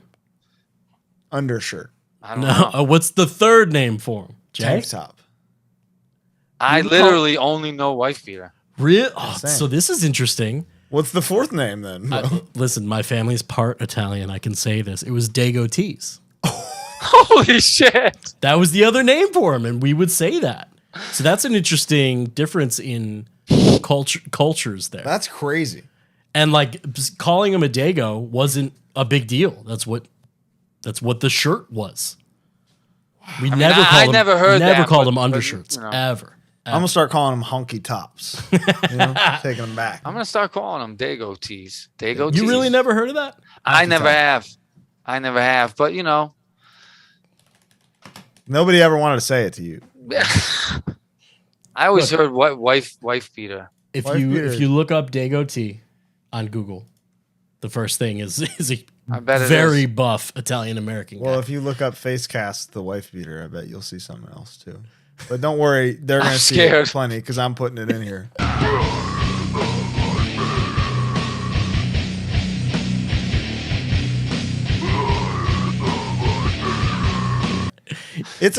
I think they're from Troy. Really? I am the wife beater. That's crazy. Face cast band. Is that on Spotify? Today's awful metal video is HXC Titans face cast with the song Wife Beater. Facecast refers to themselves as a comedy hardcore band. So they were doing a bit. Oh, okay. They're doing a bit. Okay. They're doing a bit. Okay. They weren't like proudly beating their wife. That's what I thought. It was a bit. Yeah. Crazy bit. Albany. Crazy bit. Yeah. 518. People got crazy then. They really did. People got crazy. So what true. What was the one the one really well known comedy hardcore band? Good Clean Fun. Good Clean Fun. That's right. Speaking of darkest era, yeah, dude. I have a hard time with that, man. Yeah, I'm trying to think if I like any funny. I like fun things, fun hardcore. Like I'm in this band, Out for Justice. We're kind of like fun, right? But not funny. You know what I mean? I don't know if that makes sense. I've said many times, and Colin is the opposite, but I have no time in my life for musical comedy whatsoever. I'm not going to ever listen to Weird Al. But Weird Al is the GOAT. I'm not going to listen to it. See, I know you fuck with Weird Al. Oh, most definitely. I'm a hypocrite, Bo, because I don't like it in hardcore. But I will fucking put the Lonely Island album right in my car. My man. And I will sing it very loudly. I will say there's a difference. I especially don't have room for it in hardcore. You know what I mean? It's just there's something about it with I don't know why. I'm trying to think if I like it in metal. I don't know if I don't think I. No, I'm not. Are you at home listening to fucking Death Clock? You know? Yeah, I don't even know what that is. Yeah, exactly. But Lonely Island. Those are incredible songs that happen to be funny. About to say, those are great songs. It's like just well written songs. Are all of his songs spoofs? Lonely Island? I'm just saying in general. I literally only know like Amish Paradise and Fat. That's so for Weird Al. He has non-spoof songs that he plays on tour, but I don't think those go over as well. We want to hear Fat, you know? We want to hear all the other ones. And you know what? Some of the hip hop I listen to, some of the lyrics, I don't know if they're silly, but they make me laugh. They're fun. Some of the shit is so crazy that it's fun. Yeah. I mean, this is one of my favorite musicians, this dude, Rock Marciano. He says crazy shit, man. Hilarious shit. Like, just check it out. What's the real difference there? You know, he knows it's funny. Oh, he's probably cracking up writing it, dude. Exactly. Yeah. They know it's funny. That's a funny thought. Funny's funny. Weird Al, very funny. Good Clean Fun. And you know, I tell you, Bo, I'm definitely a hypocrite because there's some fun stuff on Pillars of Ivory. So why is that different though? I don't know. I view that differently. It just feels more self-aware, you know? I don't know. Because you're not like you're doing a bit, but you're not like really doing a bit. No, yeah, that's a you good know way what to I put mean? it. No, Yeah. it's real. You mean everything you're saying, but it just happens to be fun. Yeah, I mean, we were really high. Yeah, exactly, exactly. So is that how special is that for you doing a band with Aaron? oh man, it's like playing basketball with Michael Jordan, man. Amen. It's like, first off, I mean, Death Threat. I got a Death Threat shirt on right now. Beautiful. I said last week on the show, Peace and Security is the best hardcore record from 2000 to 2010. Okay. I think Dead at Birth is the greatest hardcore song written of the 2000s. I love Ooh, that. I've said that. Excuse me. I stole that from Mike Shaw. He said that first. But I had a take in the last episode where I said Can't Stop Won't Stop is the best. Great song. The best hardcore song of that era. Because it gives you everything and it's a minute and a half. I mean, it's like literally the lyrics are scary. The lyrics are good. The music's good. It's got a breakdown. It's got a fast. It's got everything. It does. It gets everything out. It kind of follows the perfect Mindforce formula. It's a great length. I was just about to say it's a great length. That's a great contender, Bo. It's respectable. I got to stick with Dead at Birth for me. But Peace and Security I think is like unmatched. It's between that and one with the Underdogs, right? Yeah, for that era. 100%. That's. Is Peace and Security your favorite Death Threat? Oh yeah. Okay. And I love Last Days and shit. I'm a Last Days guy, man. I can't help it. I love Last Days. You don't need to help it. That's the thing that you could do. They both are there for us. I love them all. I fuck with it all. But doing that with Aaron, man. Yeah, I was just gonna say, watching you guys. Here's a good example of what we were talking about of like the fun shit. Mm-hmm. Watching you guys at Sound and Fury, as somebody who I'd never seen you, and as like an Edge guy, I was having a fucking blast. Yo, dude, straight edge dudes are our biggest fans. Fun, yeah. Oh, you get high, so we don't have to. You know? What's the problem? The soldier is taking all the like bullets and arrows and stuff where the kid is sleeping. That's you guys for us. And then me, Bo, and I are asleep. We just sound asleep. That's beautiful, though. I know you're just as big of a pizza enthusiast as Aaron as I am. I was just at Aaron's spot this past weekend. How was it? Fucking popping, dude. Really? Like, was it popping? He has, first off, wow. He can accommodate anybody.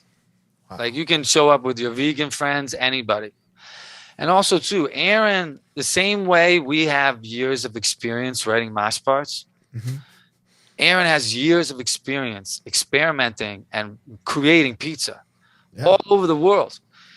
In New York City, in LA, all over, man. And he like, right before he even opened this pizza place, he did a tour of all the different pizzas in Italy to find new recipes and shit. Like, that's not like, that's real deal. Like, this dude went to Italy and did tasting of all these different Italian pizzas and tried to bring this home and bring it to the Hudson Valley.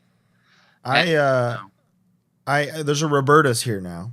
Okay, that's his OG spot. Yeah, which I asked for his recipe there, and they made it for me. I think it's the Three Kings or the Three Emperors or something. It's called. He showed me some crazy. He showed me a few from there. He showed me some of my favorite pizzas from there. You ever have the carbonara pizza? No, bro. I'll go today. I don't care. Talking to you about this, like, I just wish you could be here tomorrow and I could just take you on a tour. I know. Aaron, when Aaron moved to the Hudson Valley area a few years ago, he brought me to a place that somebody he worked with at Roberta's had started in Amina, New York. And he had me try 2 pies there. Tootsie Girl. No. Can somebody get Tootsie out of here? Tootsie, not now. Okay. We're talking pizza. Pies. I know you're hungry. She heard the word. Yeah. So the 2 pies I had was the carbonara pizza, which is like a carbonara sauce, but pizza version. Instead of tomato sauce, you got egg yolk.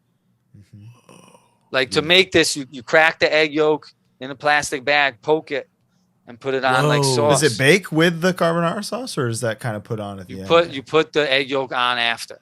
Nice. But there's a few other ingredients. Just look up, the ingredients are out there. Sold. Or just hit up Aaron on Instagram or whatever. Is it really hit it peppery? Back. Yeah, it's very peppery, and it's Cacio pepe. It's there's a meat on there too. I can't remember what meat he puts on there, but the other pie besides the carbonara pie that he showed me, you'll see it a bunch of places, and you'll hear it called either the bee sting. Some people call it the heartthrob.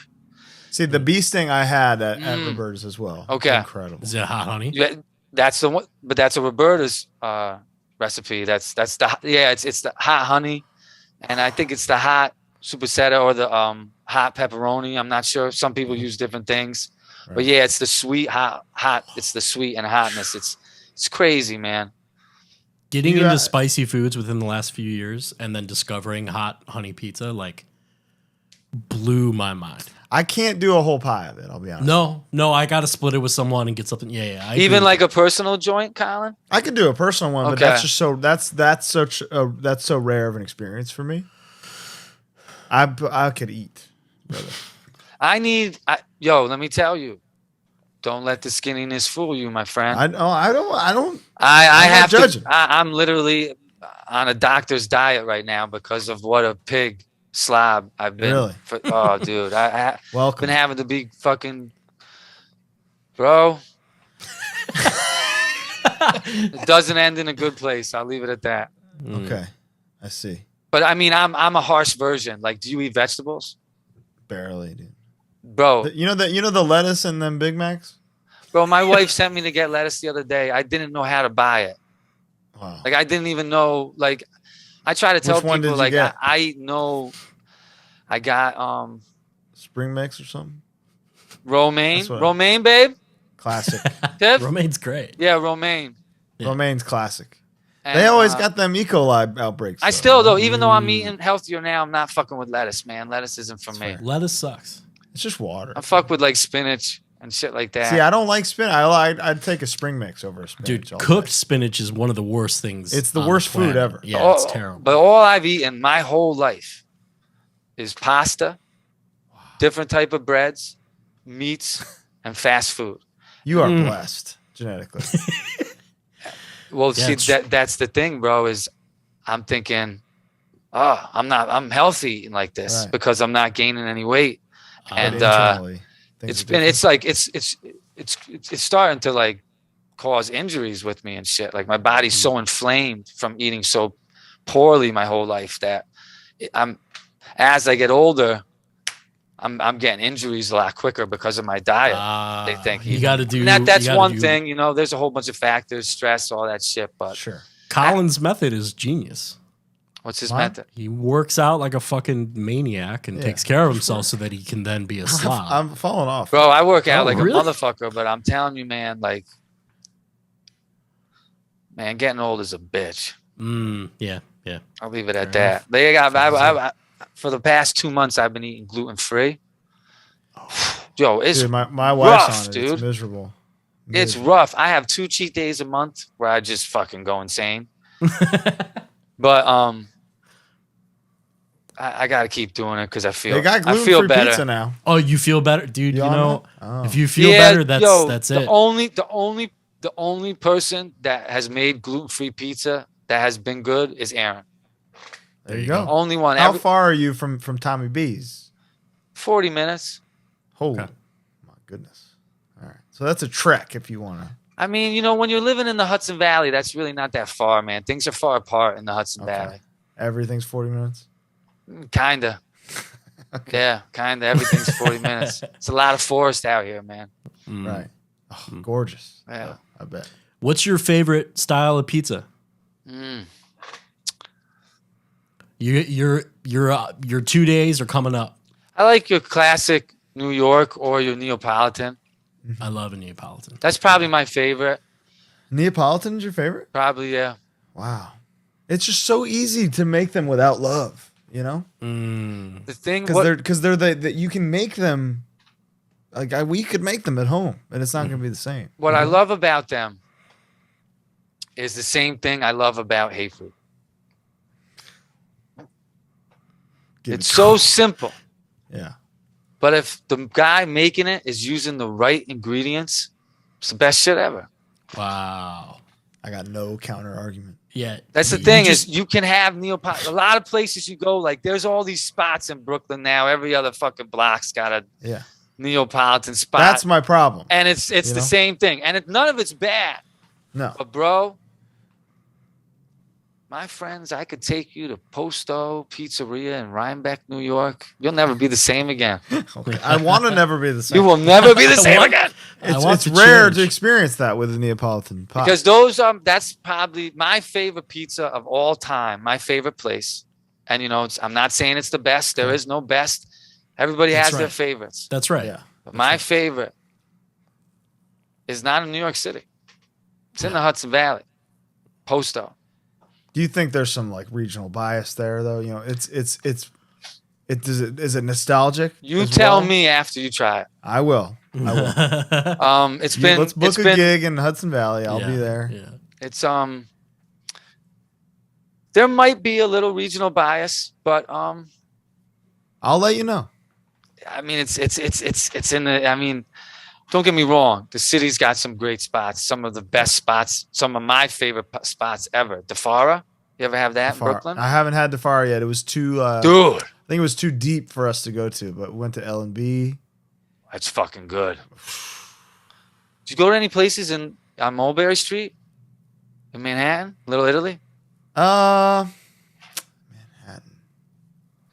Probably all Brooklyn. It was we were mostly doing Brooklyn. It was like Joe's, L&B. Joe's is fucking popping. There's a Joe's on Mulberry Street. That's one of my favorites. That's like movie New York pizza. Like you know what you want, and you know you're getting it every time. Definitely, it's consistent, but it's not gonna like. That's kind of my big problem with some of the New York pizza. Is that it's all the same. John's on Bleecker was kind of. Where else did you go? Where else did you go? John's on Bleecker. L'Industrie was. I haven't been to that spot, bro. It's unbelievable. Really? Unbelievable. There's a place that the local guys always. We've been like half a dozen times. I think it's like Little Anthony's in Brooklyn. No, you're in Brooklyn. Yeah. You talking about Little Vincent's? Is it Little Vincent's? The cold cheese place? No. It's in Brooklyn for sure. How do you feel about the different pizza experiences? Are you down with them all? Because I am, man. I love pizza experiences. Absolutely. And the different regional styles. I'll eat them 3 meals a day, three days a week. I tell you what's tied for me with Posto, and I can't as a New York individual, I cannot say it's better, but bro, Connecticut pizza. Miss Sally and Mr. Frank Pepe have done something. So who's yours out of the two? I'm a Sally's man. Okay, a little bit of a contrarian. But it's you think so? I think a little bit, maybe. I don't know. I think it's maybe now, but it wasn't always. Sally was the OG, from my perspective. Sally was like. I mean, you can't go wrong. It's amazing. It's amazing. I'm a Frank Pepe's guy, but that's because it's what I had first. Sure. It's what I had first. Probably the same for me. I've come to a bit of a crossroads in my pizza journey where I think I'm done with like deep dish Chicago style shit. I'm just kind of once over a year. it in general. I like it. It's good. Lou Malnati's is once a year is a good call, bro. Twice a year. So the thing is, but friends come on tours. They come into town. They want to go. I mean, I'm gonna want it if we play Chicago. I'm dying. You're gonna have to show me. Yeah, I mean, we got the places, and I know where it's good, and it's great. But I'm just like, Detroit style shit is right there.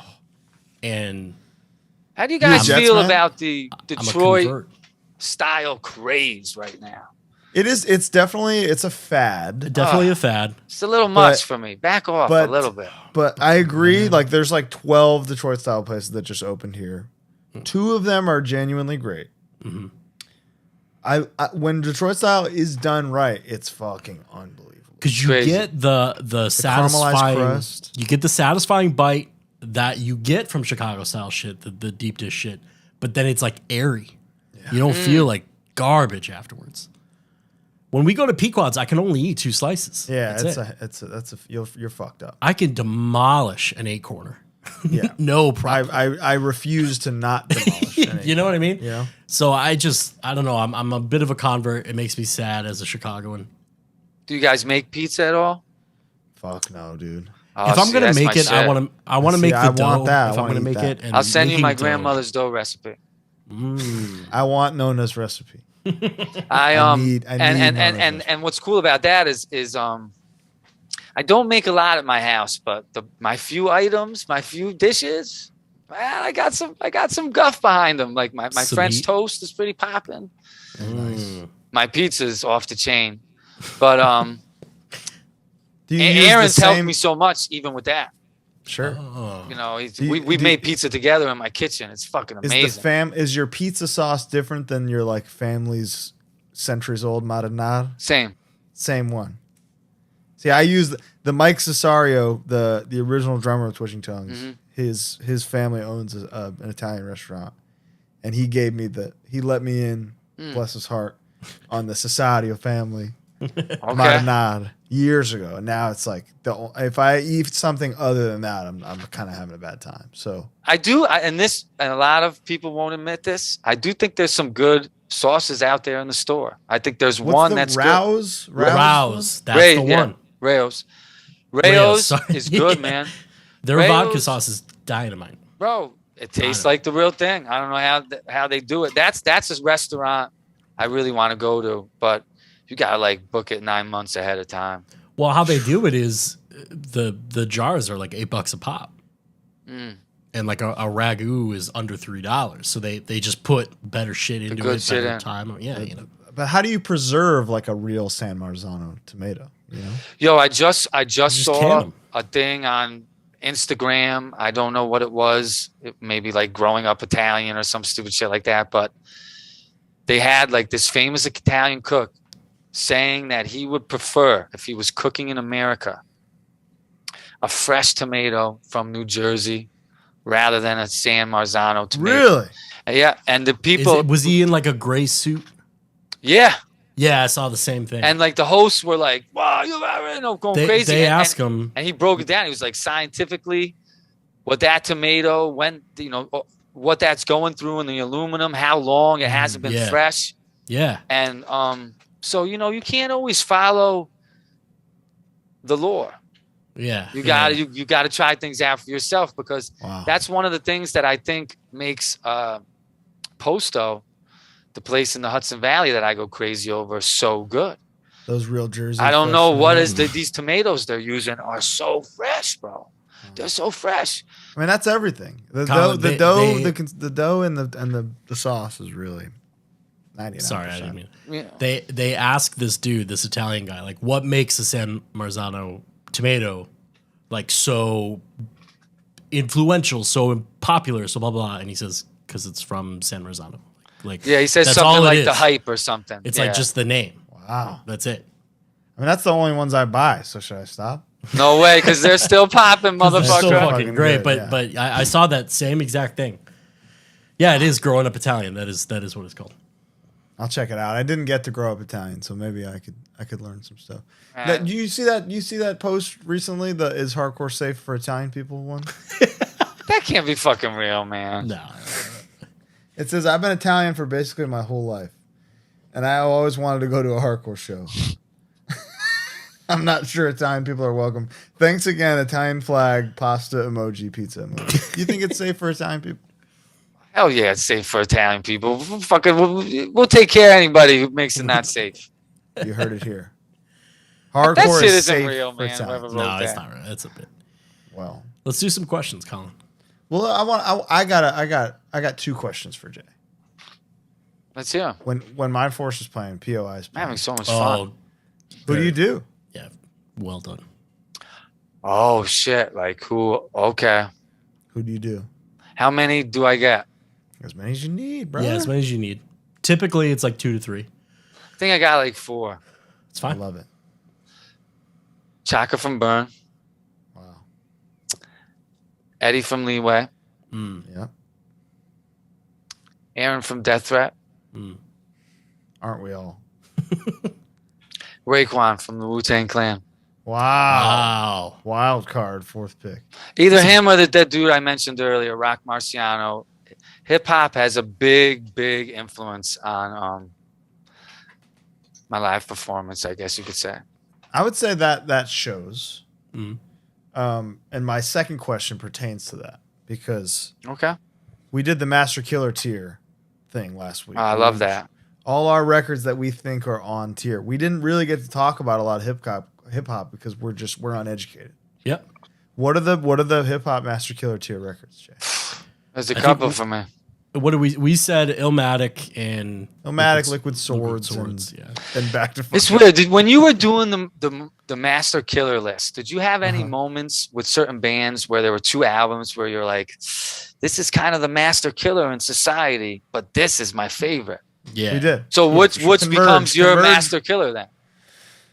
Do you go with? And that was no, we didn't really agree on the Converge one. He said Jane Doe, and I think No Heroes is like the best collection of songs that they wrote. But he's asking even internally, Colin, if if you know that there's one that everyone thinks is the one, but you're kind of what do you feel is? I think this is about us. All right, well then I'm gonna surprise people. I'm like notoriously, strangely a second album guy. I don't know what it is. Desperate Measures is my favorite Leeway record. That's the best one. Best Wishes, my favorite Chromags record. Love it. Yeah, record skip, right? Love it. No, I love the record. It's just that's a surprising thing to hear. But I can hear that in your band, definitely. You know? And so for me, my Master Killers, Societies would be 36 Chambers for Wu-Tang. Mine would be Wu-Tang Forever. Some people hate it. I don't know. It's my favorite. A lot of people would say Illmatic by Nas. My favorite is It Was Written.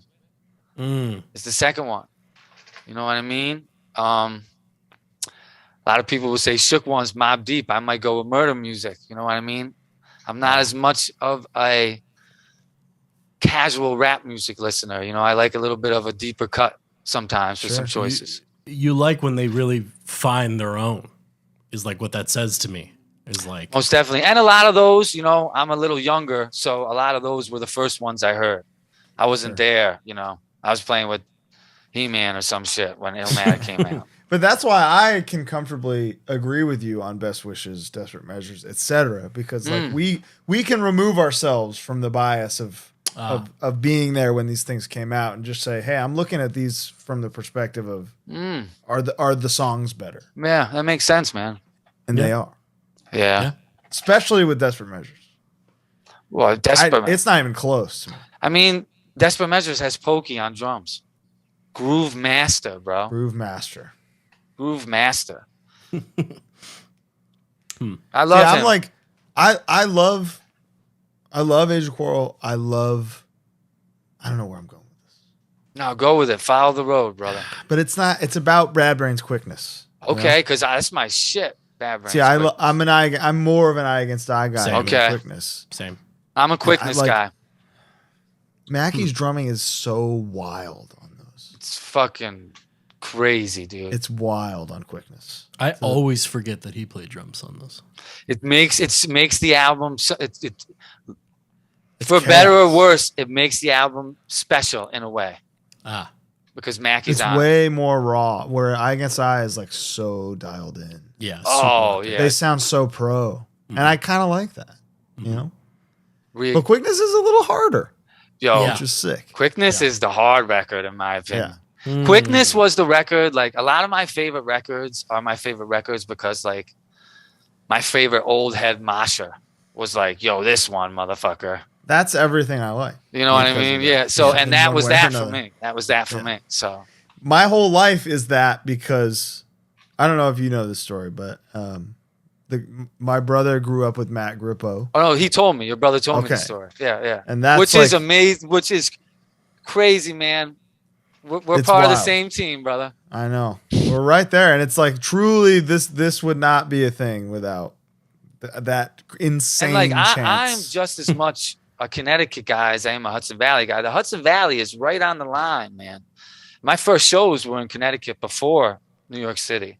And then you're talking about seeing Satisfaction record release and shit. Yeah, that shit was infamous. Infamous night. Violent, like the violent shows for fight reasons, like you said. Those Hatebreed videos, it is nonstop. Yeah, I mean, I'm not going to get into what I saw that night, but the lore's out there. It's a very infamous night. The show did not end. Okay, understood. You got anything left for him, Bo, before we get into the people's questions? I don't. I've loved this conversation. Yeah, so this far. is incredible stuff. It's fun to talk about moshing so much. Isn't it the best? It's the best. So I live for it, bro. It's Same a here, dude. funny. You can't have that conversation with most people in your life. You know, this is rare. This is special. Favorite All Out War record? This is weird for me, bro. I go all around, man. Let me look at my playlist right now. Mine is Truth in the Age of Lies. I mean, it's probably my favorite. But dude, Cross of Disbelief. Yo, come on. I've recently become a fucking crazy Assassins in the House of God guy. Great record, bro. I never used to listen to it because my fucking dude doesn't play drums on it. You know what I mean? Right. Once I started listening to it, man, it's like has some of the best Truth in the Age of Lies rip.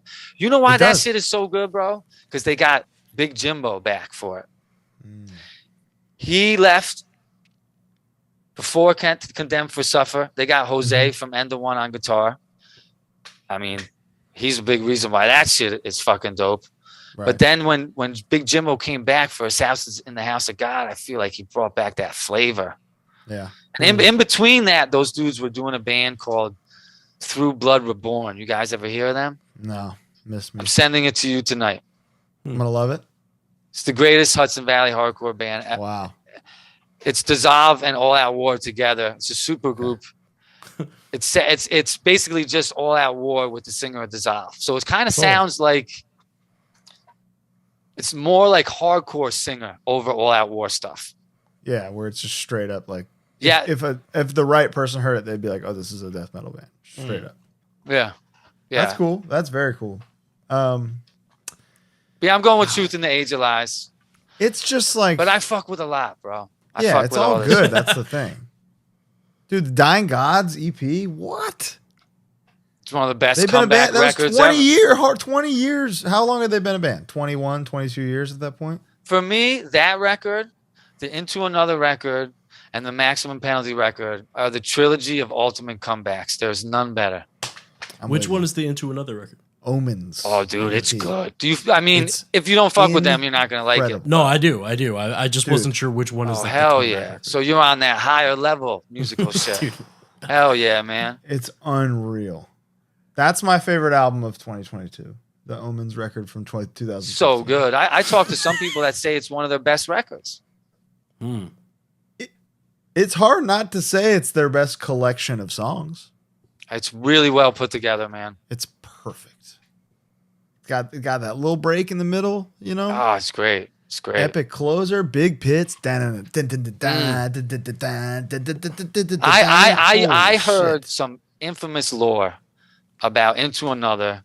And if you know the Hudson Valley, Connecticut area, they have certain bands they love. Into Another is one. And I heard that the Into Another pits were so violent in Connecticut that they would stop playing their songs and just start playing Two Snowflakes to try to stop it. Wow. Because it was these fucking maniacs just going off, dude. That's the thing. That's like one of my favorite genres is of hardcore is Secret Thug. Do you know this? Are you familiar with this genre at all? It's a term my twin Lumpy coined. Shout out to him. Secret Thug. He might say Mindforce is Secret Thug, but like lots of bands that don't seem totally hard, but they really are. Like Crown of Thorns. Yeah, it's the it's the if like your guitar Burn. player looks like this, you're about to die in the pit type vibe. We're just like a guy with glasses. You got it. And and Into Another was a band like that in Connecticut. Wow. I heard it used to be insane for them. And like I said, I heard one time they were playing at the tuning or something, and they were getting so fed up with how violent it was getting, where we'd be like, they just stopped and they were like, they started playing the acoustic stuff. Wow. It's crazy too, like that's a band that has like lore with them too, because like hearing stories about how Richie was like back in the day, like in the youth crew shit, and like it's just like he was just like a monster and was like, oh yeah, beating motherfuckers up and shit, right? Yeah, he was like, I don't know a lot about that. That's crazy. And then he said, by the way, what? Yeah. They're like the best singer of all time. But dude, always in like Underdog, like he was always in the coolest shit. It's a cool ass dude, man. Shout out Richie. Cool bands. No skips basically across his entire personal discog. Favorite Air Max silhouette? That's a great question. Air Max 1. One? Air Max 1. Okay. They're re-releasing the OG red Big Bubble, I got 2 pairs of them, brother. Then you know the fucking deal. Yeah, I'll get a third. That's my favorite. The OG. That's my favorite sneaker of all time. The Air Max 1, the gray red colorway. Great answer. I thought I had them right here. I go 97 stylistically. I wish I could pull off a 98, man. 98s are one of my favorites, but they're not that comfortable, kind of like the 97. No, the 97 is like there was a reason Jerry Seinfeld was rocking them motherfuckers back in the day. Standing in them for 12 hours you were gonna be fine. Yeah, man. Tom Cruise running through the park in that sumbitch. Favorite sword? Katana. Nice. Oh, strong. Nice, very nice. Katana. Thurman Merman wants to know if you like cheese. I love this shit, man. Melted cheese might be the best food ever created. I'm with you. What? Isn't that crazy how that works? It's crazy. You put a little heat on it. It's a completely different. I wish you guys could see how my dog is just staring at me with a toy in his mouth like this. Just because you said cheese. Just will not like play with me. Just will not accept that I'm doing this. I can hear mine barking, begging for some love right now. So, wow, we're at 2 hours. That's incredible. Melted cheese is fucking incredible. The best food. Who did it first? Who melted cheese? Who caramelized cheese? It's an Italian guy, right? A genius. Maybe in France. Yo, who ate cheese for the first time? Yeah, that's a sick fuck. That's a sick bastard, straight up. Who figured that out? I've thought about this with a lot of things. Even meat. Yeah, even meat. Like oysters. Somebody just being like, fuck it. How the fuck did somebody smoke weed the first time? I know. Accident, maybe. Like, yo, that stuff that we lit on fire by accident. I did read a theory of how someone came up with figuring out how to plant a seed the first time. They think they might have urinated in a certain area or like noticed some urination or different types of hydration and notice a change over time. But I've never come down to how they figured out to smoke weed. It's all piss. Everything's piss. Everything's urination. It's amazing. Wow. I think the first joke ever was that when one time it was really cold outside and some guy was probably like, look. And his friends were like, holy fuck. That's incredible. Most underrated New York hardcore band. Ooh. I mean, New York hardcore is pretty high rated all around. I feel like I got to go deep cut. Yeah, you do. Go deep. You've said a lot of Hudson Valley. Underrated city.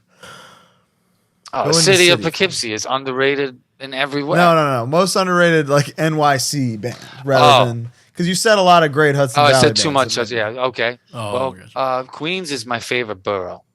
That's when it comes to music, hip hop and hardcore. I'm gonna have to go with Cold Front. Great answer. if you like the later leeway stuff that is a little more posty, not metal, like the more post-hardcore type leeway shit, Cold Front is for you. And if you like Crown of Thorns, you'll love it. Mike Dijon joined Cold Front. He was the later Cold Front guitar player. There it is. Shout out to Mike Dijon. Love him. He's Mount Rushmore. Yep. Hardcore songwriter for me. One of those dudes who's the best hardcore guitar player, but also the best dude ever. I never met him. You don't get that a lot. Oh, he's the best, man. Lifelong fan. Incredible. Right here. Big fan. Favorite Living Laser story and what the future holds for POI. We haven't talked about Living Laser at all. Wow, favorite. I did not expect to get asked favorite Living Laser story. That's cool. I'll tell you one. All right, let's hear it. I'll tell you one. I got some. Living Laser had, I think the logo itself was the Angry Birds. Absolutely. Absolutely. Worst logo of all time. Twitching Tongues did a shirt with that font on it by accident too. So you and I, did you have that moment afterwards? We're like, fuck, this is the Angry Birds. Yes. Just for years. So we got that. You're not alone. In one of many appropriation. One of many mistakes I've made throughout the years of writing music and making merch. Any positive memories of Living Laser story? Yeah. Living Laser, one time we played a garage in Connecticut. We pulled up to the garage. At that time, it was very early in our careers. I hadn't played a lot of shows with Mike. I was driving separate. We go up the show. I stop Mike before we pull up to the driveway. And I say, Mike, we have to have an entrance. I made him roll down all the windows and blast the Diplomats. As we pull up, it's icy. The driveway is covered in ice. It's January in Connecticut. We're sliding. We're blasting Diplomats. We get out of the car. I kid you not. As we get out of the car, a dude just standing there looks at me and goes, Dipset, and shoots a flamethrower. I don't know if it was a real flamethrower or just like a torch hooked up to a propane like tank, but this dude had some type of household flamethrower. I came to find out later he had it to melt all the ice in the driveway. Wow. Anyway, we play the show. It's one of the craziest shows I ever played in my life. Dude is shooting the flamethrower inside the garage. Wow. The garage doors were up. People threw M80s up. The blast from the M80s broke all the glass in the garage doors. It was one of the scariest, most frightening. And even me, and I'm a never stop guy. I really, You got close? I got close to stopping, bro. Mm-hmm. Now I stop because I don't want to get canceled because it's something that happens. I just don't want to see a lifeless body, That's like the one place I draw the line because that's where somebody can come up and be like, you have like. Here's the thing: is I've been that lifeless body. I know, me too. I've been that lifeless body, and they just dragged me out. And I'm not saying everybody has to go through that experience, but it's part of the fun. I'm not going to win any fans by no. But you know what? You said yourself that modern stuff is more violent. Yeah. Like we were forced. We stopped recently. We played a show in Texas, and I did not see this happen, but I believe it was. I'm not positive, but I believe it was the infamous stage dive Jesus himself, the guy, Fubu Man. Yeah.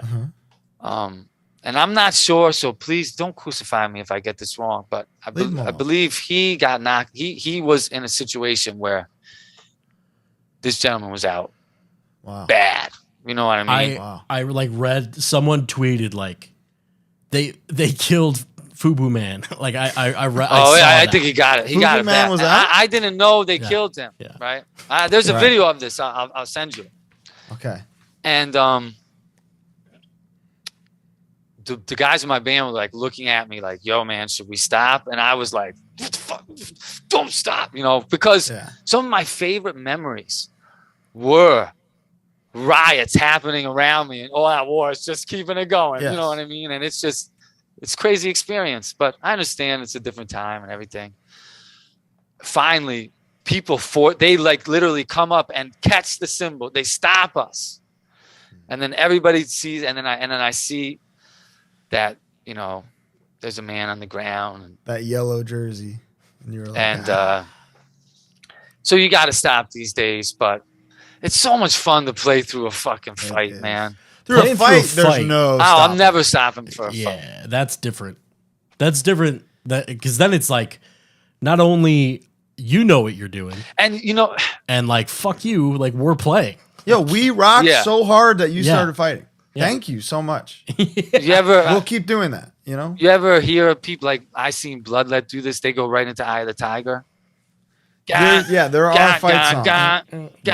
If they see a fight happen, they'll go straight from the riff. They'll look at each other and just go, God. And it's just amazing. You get Eye of the Tiger over the whole fight. Terror. What's Terror's? Terror had one? Terror's fight song. I think it might be Spit My Rage. They might just all know to do. Really? That's pretty good. That's good. We all got your own tracks, fight song. Yeah. They're like, they know where to come in if there's a situation, a fight situation. Genius. It is genius. They are the geniuses, man. Yeah, they are the blueprint for just what to do, what you could be. Fucking kings. Yeah, straight up. When is Out for Justice coming back? Oh, what do you mean come back? We never left. We don't have to play a show to still be in the room. That's right. Mm. Damn. We're going to be recording. Me and Lumpy, we have plans for more Out for Justice. We got some plans for some other stuff too. Me and him are always doing shit. There's going to be more Out for Justice soon. Hopefully it'll include a Scarhead cover. Hopefully it will include a Scarhead cover. I love that. You ever get this is not related at all. Mm-hmm. You like those box cutter records? I don't really know them that good. Dude, what's the one? I think it's called Ghetto Story Part 2. That's a sick name. It's a sick name. And the verse is just like it goes. Oh, I need to listen to Box Cutter, dude. You gotta check out. It's Stickman and Jotham singing. Oh, dude, I've heard of this band, but I've never heard them. Put on Ghetto Story Part 2. You're gonna love it. Is that on Spotify and shit? Let's see. I hope it is. Shit. I mean, I'm a big fan of Stickman stuff, so I'm sure I like it. Box Cutter. Just had a Tiff. Where were we driving? Oh no, that was Mike. That was from when we came home from where were we? Seattle, Tacoma. When we came home from there, it was a late night drive from Newark Airport home, and me and Mike just put on No Reason to Smile. Oh, there's some Master Killer Tear shit right there. That's an omission. That's not an album. I was talking about how Hatebreed is in everything I do. And bro, listen to the Mindforce mosh parts. In everything I do, as far as mosh stuff, there is some of the mosh part for every man to himself. Looking out for number one. You're right. Oh God, that's one of my favorite chug patterns ever, bro. That's they were ahead of their time, dude. They were They're secret. They're not secret thugs. They're very. They're not thugs. secret. Not secret. Secret musical geniuses. Oh, most definitely. Incredible, unbelievable musicians. They used to play the Hudson Valley a lot back in the day because Jersey's right there. Used to love seeing them. Love seeing them. But I also used to be scared seeing them all the time. I don't know why. They were so intimidating. Just their presence. It would frighten me as a 16-year-old kid. I get it, man. Listen to Ghetto Story Part 2. You'll be scared all over again. Bacon, egg, and cheese or sausage, egg, and cheese? I'm back and forth, but these days I'm sausage, egg, and cheese. I'm with you. I'm not a big bacon guy. There's no real wrong answer. Bacon keeps fucking up my teeth, man. I like my bacon a little harder, and it keeps fucking up my fillings and shit. Bite on a hard piece of bacon, that'll get you. Yeah. That don't sound like a good time at all. I'll be Did Bo watch Popstar? I don't know. What's the next question? Fucking hell, man. You said you were gonna buy it or rent it for me. Yeah, you said you were gonna buy Slay the Spire. What happened? Who's in Popstar? It's a Lonely Island movie. You said you were gonna buy me a pair of glasses. I didn't even know they had a movie, dude. Fucker. Oh, I gotta see this. Dude, he's been telling me to watch it. We need to wrap. I live in a bubble somewhere. I'm sorry, dude. You don't understand. You're about to watch your favorite movie. It's a Lonely Island movie. Man, that shit's probably great. I'm watching it right after this. I can't believe that you're saying this. It's their best songs. You'd be surprised, man. Certain stuff I haven't run into. It's their best songs. Whoa. Yes, dude. Tiffany, did you know there's a Lonely Island movie? Did you hear her? She just went, no. It's called Popstar. It's called Popstar, and I have heard of that, right? I didn't know it was Lonely Island. Sorry. You gotta get on. We gotta hang up so that you can go watch it. I fucking eat pizza and watch that movie. You gotta get out of here. Spin kick. I'm not seeing. Oh, favorite Chauncey story. Connecticut legend. I can't tell him on here. Yeah, that makes sense. Yo, shout out to my fucking dude right there. That's my brother, man. We're gonna have him on eventually. To Chauncey. That's gonna be a legendary episode. Whenever you need to have him on like next week. I mean, that's gonna be legendary episode. Agreed. I can't. That'll be not stories from tour. You won't even be able to breathe. You won't. Oh, dude. I mean, you're getting some ultimate HardLore stories from tour with him. I need it. It's coming. I dude, just one time, me and him almost got beat up by the bouncers at CBGB's.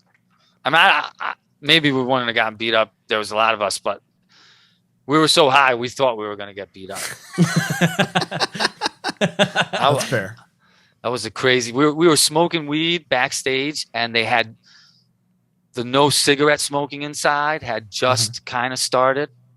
So, like, if you were smoking weed, it stood out. Boom. Okay. You know, and this guy was like, "You're gonna fucking buy." It was a whole thing. And then he killed you both. No, Eric talked. He talked to him out of it. Somehow he got us out. I would love to hear that verbatim. Yeah. In Eric's iconic voice. It's good. One of the great voices of our. He's the songbird of several generations. He is. Eric, you hear this? We love you, man.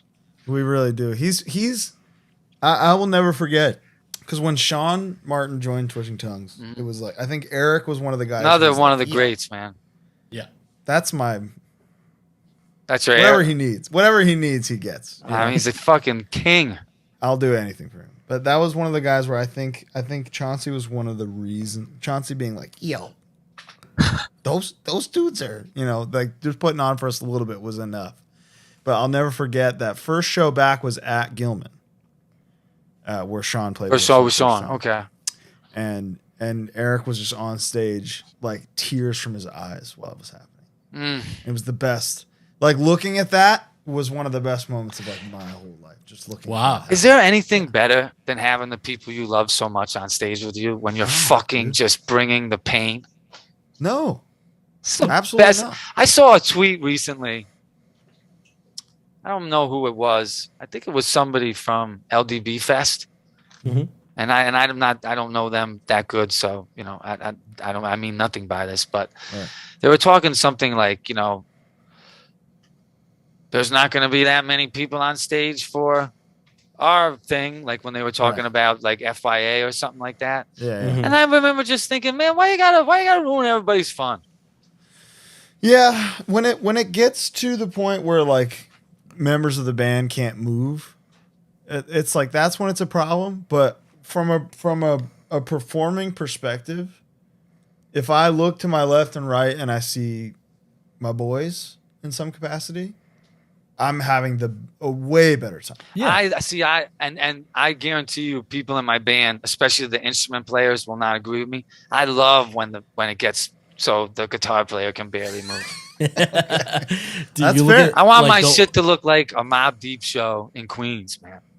I completely agree. Because the first thing I think is like, wow, thank you for being here. Wow, that's awesome. Thank you for watching us. That's sick. You know, I'm with you. It's just like we did it, man. You know, like for me, like all my friends are like I consider them a part of the band. Yeah. You know, like 5 people I consider a part of the band. You know, so Mindforce has 10 people. Mindforce probably has eight people in the band. That's awesome.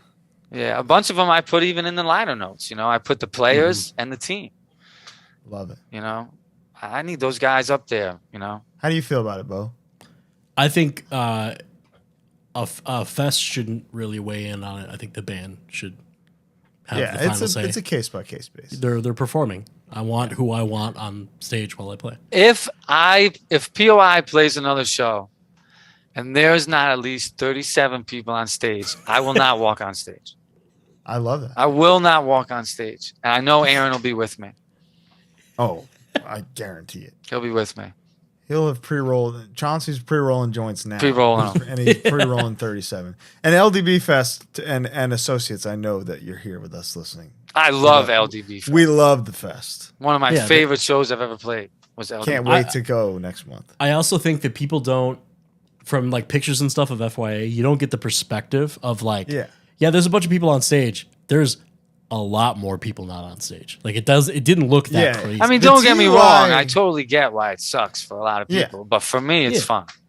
The TUI stage situation was definitely that was rough for sure. Crazy. Yeah. But it was like, but if you looked at the crowd was live music fans who were like seeing Trap and Rice for the first time. The moshers had to be on stage because the moshers weren't safe amongst the crowd. You know, there was no spin kicking. Oh, was that tight? It was tight. It was packed, dude. Packed. Beans. I like that playing. Not a fan if I'm moshing. Beans. Agreed. Playing and I see beans, can of sardines singing. It's like, damn, I'm a fucking legend. It's dope. But when I'm trying to spin kick and I can't make a full 360 rotation. Come on, man. How are you gonna get that momentum? You can't. You can't. Can't be done. Cannot be done. You good, Bo? Beans are like the loosest thing. You gotta respect beans. The worst. Oh, that was good. A can of beans. Well, Jay, this was maybe the longest episode yet. Oh fuck, man! I'm sorry. I'm talking. All of a sudden, it was 2 hours. One of the greats flew by. I willingly missed my urgent care appointment. By the way, it wasn't even urgent. Scarlet fever heading my way. I've had some bad experiences at urgent care, man. The one by me is good. Yeah, good. Yeah, I go often. Well, Bo's going to urgent care. I'm going to watch Popstar. It's over. I'm going to listen to Box Cutter, and then watch Popstar. And then watch Popstar. Dude, Ghetto Story Part 2. You got to send me a message after you listen to it. That verse, you're going to go. It's so hard, and I think it's 2 notes. Oh, that's my favorite. Those are the coolest ones. 2 notes. Ghetto Story Part 2. Box Cutter. Shout out Jotham, friend of the show. Jay, Mindforce, incredible time. Let's do this again someday. I got one more question. We didn't even ask it. Let's see. Oh. You're driving down the highway. Oh my god. There's a giant golden glistening sign. It's magical. It's got any fast food place ever. It doesn't matter where you are. You got just enough time. You're pulling off. What's the one that makes you go, oh, they got a XYZ? I'll give you my main one, and then I'll give you some contenders. Perfect. This may shock you, but it's actually McDonald's. Not shocking at all. And the reason is there's certain things that I always know nuggets bad for me are still doable. Yeah. And there's a lot of stuff, man, at 3 a.m. You know what I'm saying? Dunkin' Donuts is another one, though. I will pull over for some fucking Dunkin' Donuts. Wow. First Dunkin' answer. First. But I respect. But as for what him from Connecticut and in Chicago, they're everywhere. I love Dunkin' Donuts. I'll stop at a Dunkin' anytime. Dunkin' Donuts. But my favorite fast food chain, I can't say I'd stop for it because it's only in one state, Connecticut, is Duchess.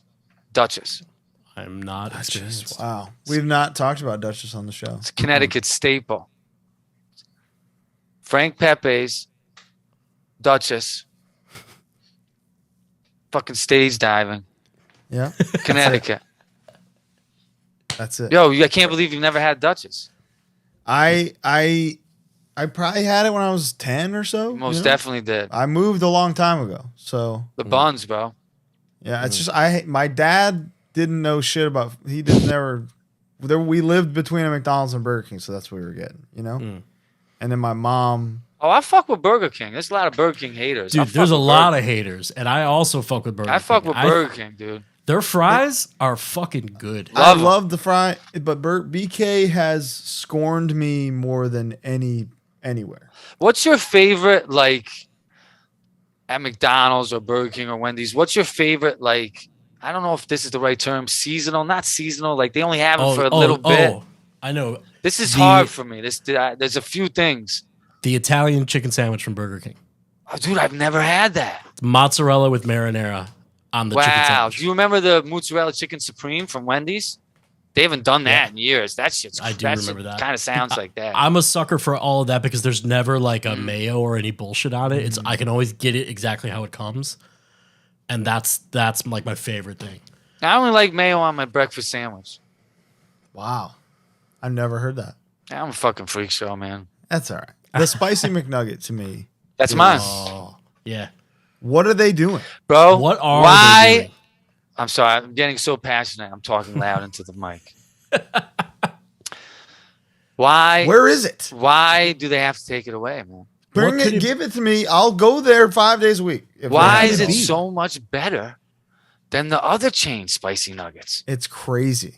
Bro. Because here's the thing. The McNugget was made, tested, battle tested by a scientist in a lab to be better than anything else. And how great is it when you get that box and it says spicy on it? It's got that extra stuff.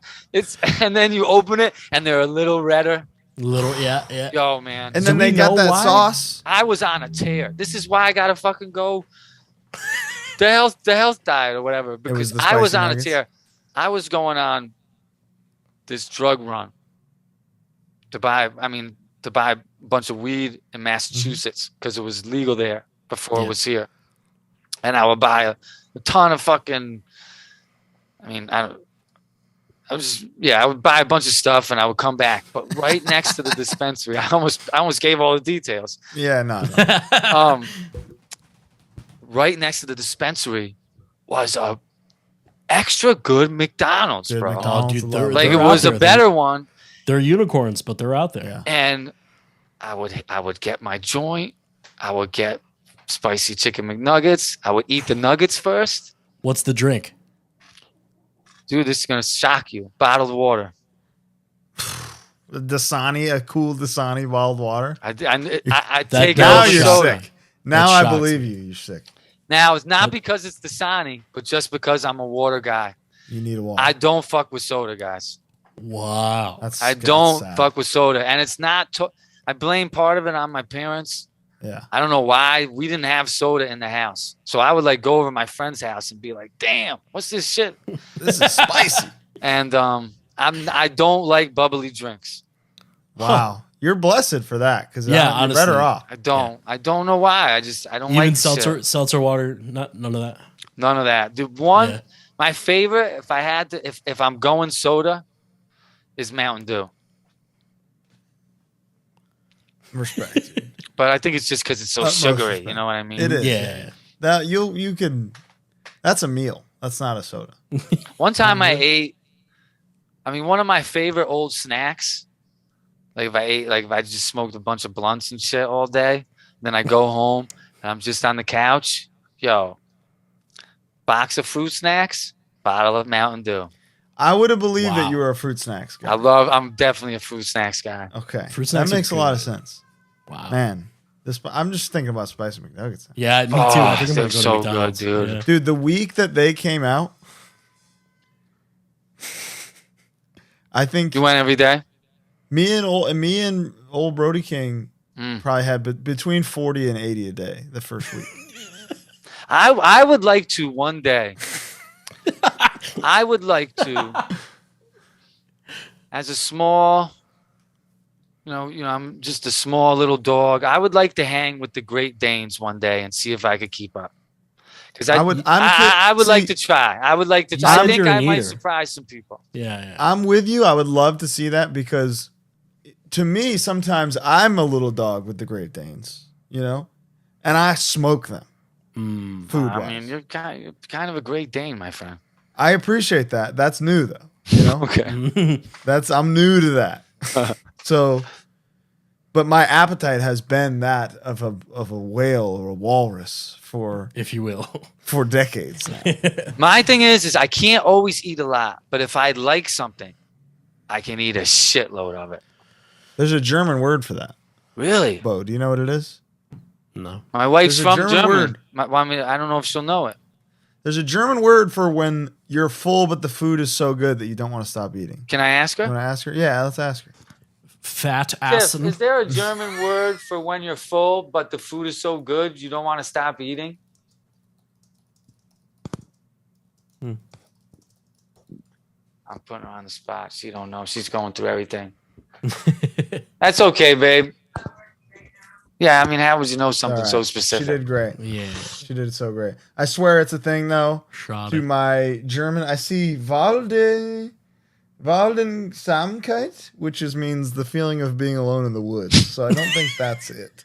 But if any real Germans are watching, let us know what the word is for when you're so full, but the food is so good that you don't want to stop eating.